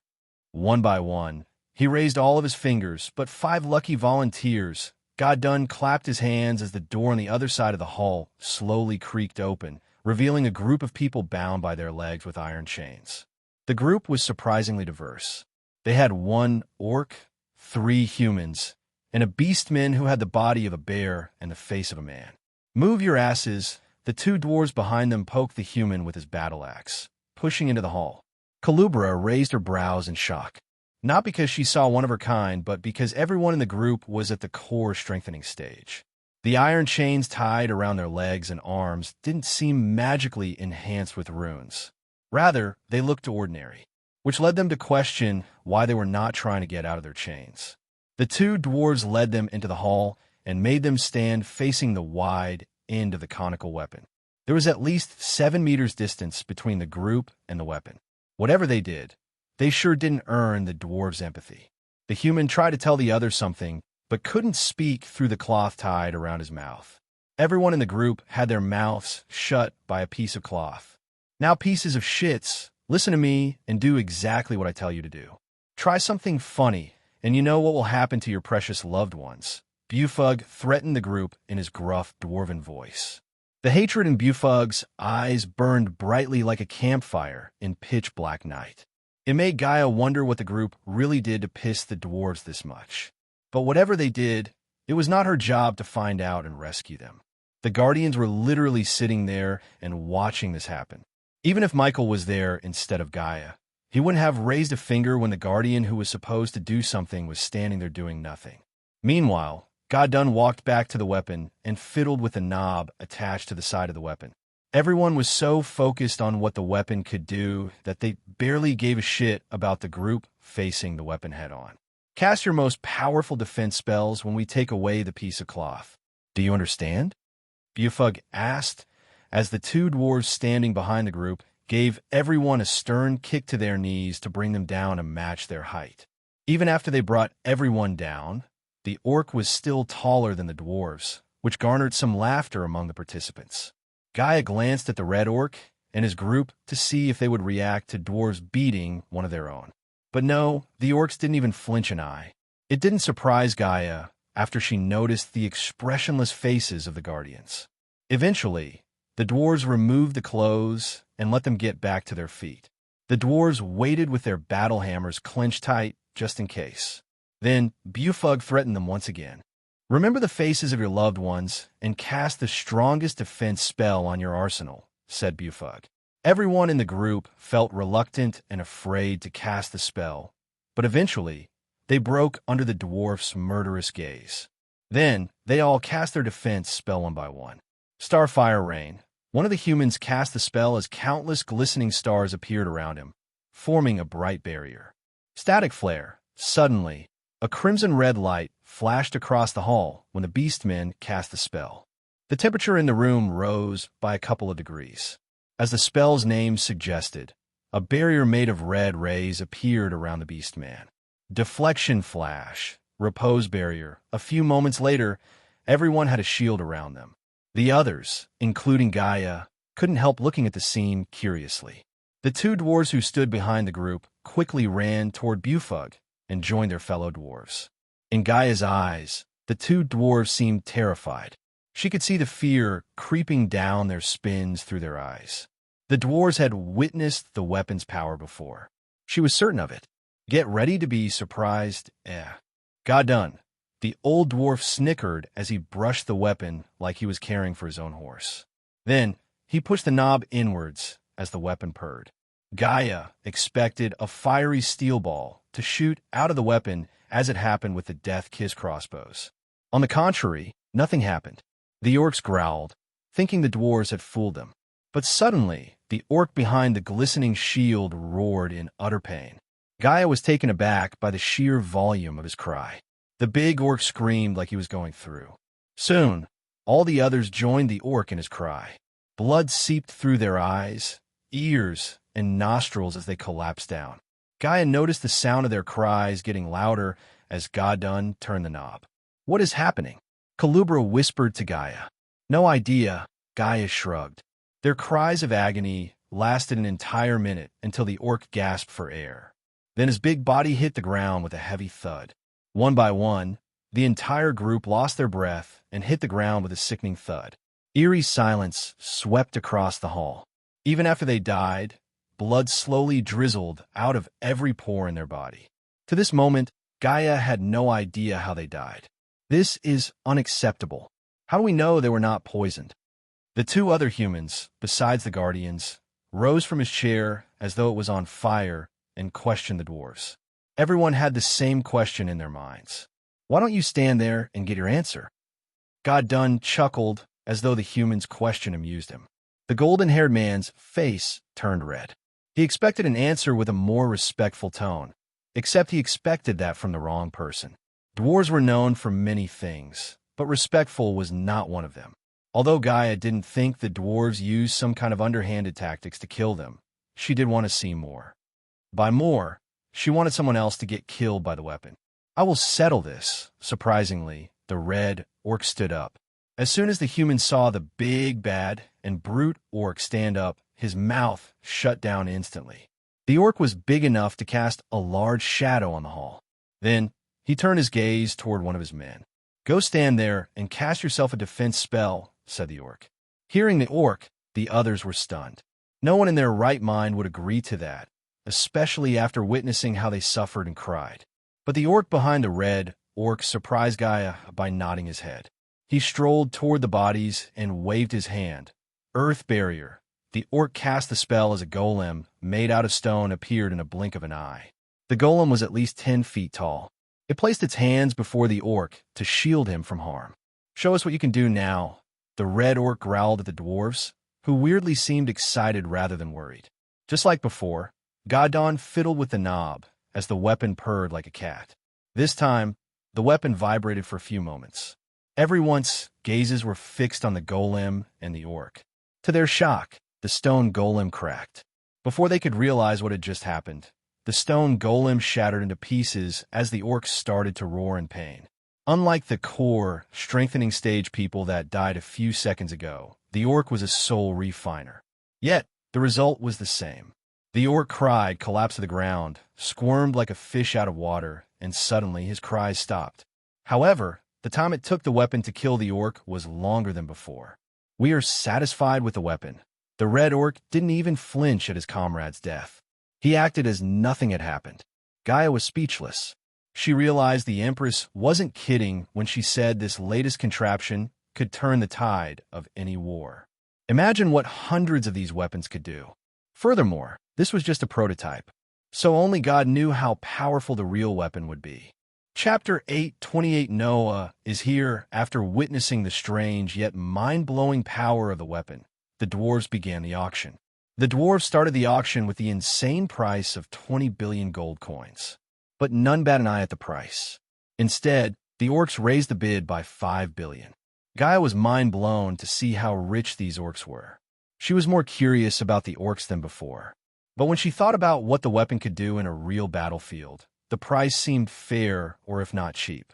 Even though Gaia had not more than 100,000 gold coins in her space ring, she raised the bid by another 5 billion just to participate in the auction.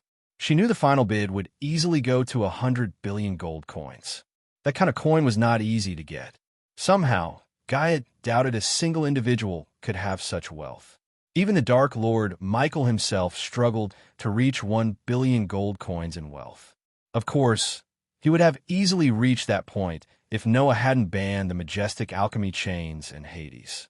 30 billion. Kalubra raised her hand and raised the bid casually. 50 billion.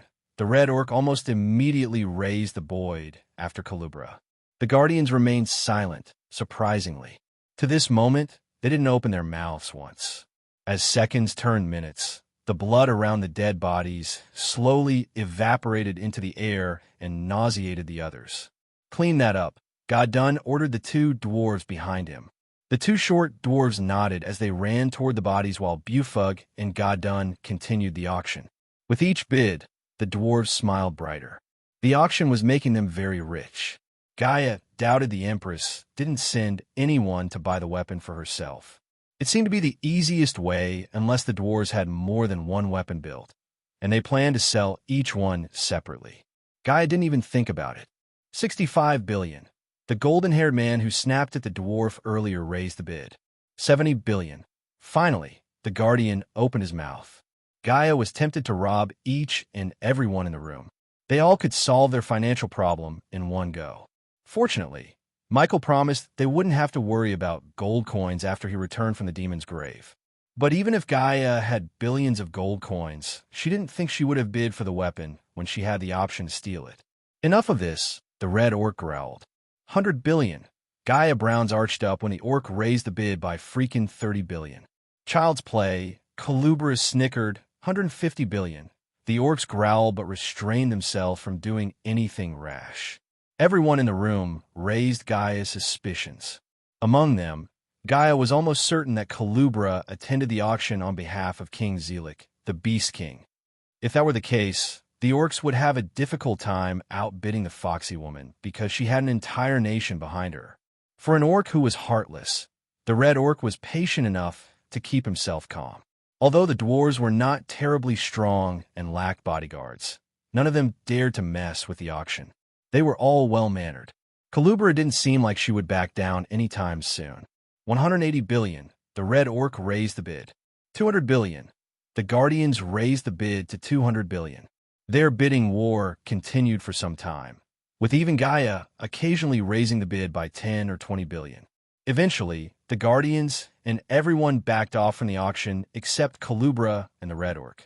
The Beast Woman raised the price to 300 billion, and when the Red Orc was about to outbid her, the entire hall trembled slightly.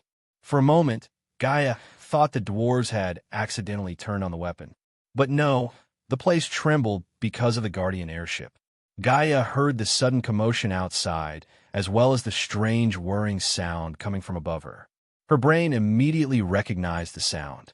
Guardians, Gaia's heart skipped a beat. My lady, the Guardians dash. Gaia heard the panicked voice of Arya when the ceiling above them exploded. Before anyone could react, several people clad in silver armor roped down through the hole in the ceiling. The explosion sent Gaia and the others stumbling away. Ceiling crumbled down as the silver-armored soldiers landed on the hall. Everyone was caught off guard. Don't move, one of the silver-armored soldiers shouted. GRG Chach, Gaia growled as she picked herself up. Kalubra stood up, grabbing the wall for her support. Once the dwarves realized what just happened, Godun tried to reach for the weapon. However, a silver-armored soldier dashed at the dwarf, grabbed him by the dwarf's collar, and threw him aside to the other end of the hall. Bastard! Bufug unsheathed his dagger and tried to cut open the soldier, who threw away his partner. Rage blinded Bufug, preventing him from seeing the power gap between them. Each silver-armored soldier was at the soul refining stage. Only the red orc was powerful enough to fight them beside Gaia. But she tried to formulate a plan to escape the auction with the weapon. Boom! The silver-armored soldier went flying onto the wall. Finally, the red orc walked out from the cloud of dust and threw away the soldier like he was nothing. With the orc's size and strength, the silver-armored soldiers stood no chance. At least that's what would have happened if the silver-armored soldiers were alone. Arg! The red orc roared. His shout alone had enough power to destroy the furniture and push everyone back. Bufug wasted no time as he rushed to the weapon. When the dwarf reached the weapon, Gaia thought he would use that to kill the silver-armored soldiers. However, she was surprised when the dwarf opened up the way they initially came from by pushing a button hidden on the floor. The floor was just a few seconds away from opening and letting the dwarf run away with the weapon. Poor dwarf didn't expect a light beam to strike him from above and throw him off balance. Gaia sensed a powerful being near her. It wasn't the red orc who was just a few inches away from ripping off a silver-armored soldier's head. Another beam of pure white light struck the ground beside the red orc. The force knocked back the orc, saving the silver-armored soldier.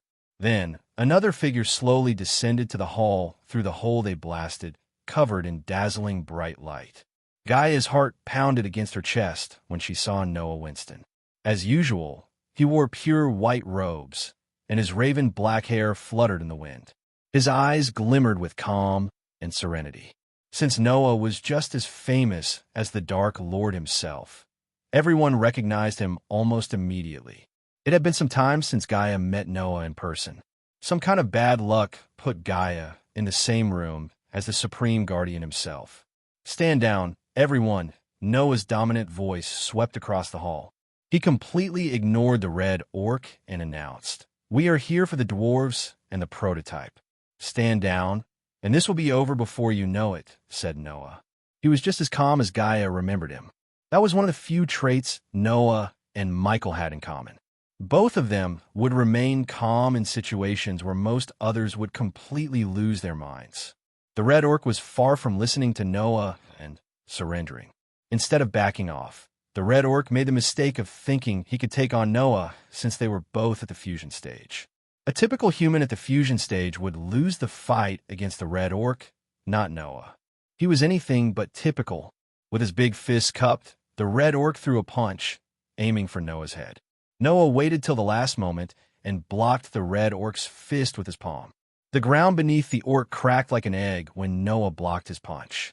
Before the orc could retaliate, Noah twisted the orc's fist, pulled him closer, and punched him in the chest with enough force to send the red orc flying like a wooden dummy. The other orcs immediately ganged up on Noah and dashed at him from all directions. Noah reacted by stomping the ground with his right foot, creating a shock wave that knocked down the orcs off balance. Then, Noah simply raised his hand as a beam of bright light shot out from his palm and hit an orc right in the chest. H. The orc cried out in pain before losing consciousness. One by one, Noah knocked out every single orc before their leader could get back to his feet. For a big brute, the red orc was quick to get back to his feet. He simply brushed off the dust from his shoulder and cracked his big neck. "You are making a mistake, human," the red orc talked in his gruff voice. "You already made one," said Noah. "My lady, the Guardians has blocked all the exits. They got this whole place surrounded." Gaia heard Arya through the earpiece. "I still have the teleportation scroll. Don't worry about me. Get your team and get out of here," Gaia whispered. "But Dash, it's an order," Gaia interrupted Arya before she could finish her sentence. Meanwhile, the red orc prepared to battle Noah once again. But this time, he decided to use spells instead of brute force. The orc's eyes shimmered with a strange green glow, just like his veins. It didn't feel like the orc was using only celestial energy to Gaia. Something was amiss. Soon, a thick layer of emerald formed upon the orc, covering him like well-forged armor. The red orc moved toward Noah step by step. Each step he took shook the ground and made the ceiling more unstable. Gaia feared the theater might come falling down on their heads any second. But neither the orc nor Noah seemed to care about the building's structural integrity. Grab the dwarves and secure the weapon and the bitters. I will deal with him, Noah said to his men. Unlike the orc, he didn't cast any spells or equip any armor. Instead, he waited for the orc to make his first move. Finally, the orc rushed at Noah with his fists raised high. My lady, I don't think we could take the weapon anymore. Just please get out of there. We will figure something out later. Gaia heard Azazel. He was worried, and that wouldn't happen so often. If he was worried, Gaia could tell how bad her situation was. You're tuning into the Romance Rendezvous YouTube channel. We're so grateful for your support, and don't forget to subscribe to join us on this incredible journey through captivating stories. Your generosity through donations truly makes a world of difference, as it's the primary source of revenue that allows me to expand and enhance this channel for you. Thank you from the bottom of my heart for being a part of this adventure.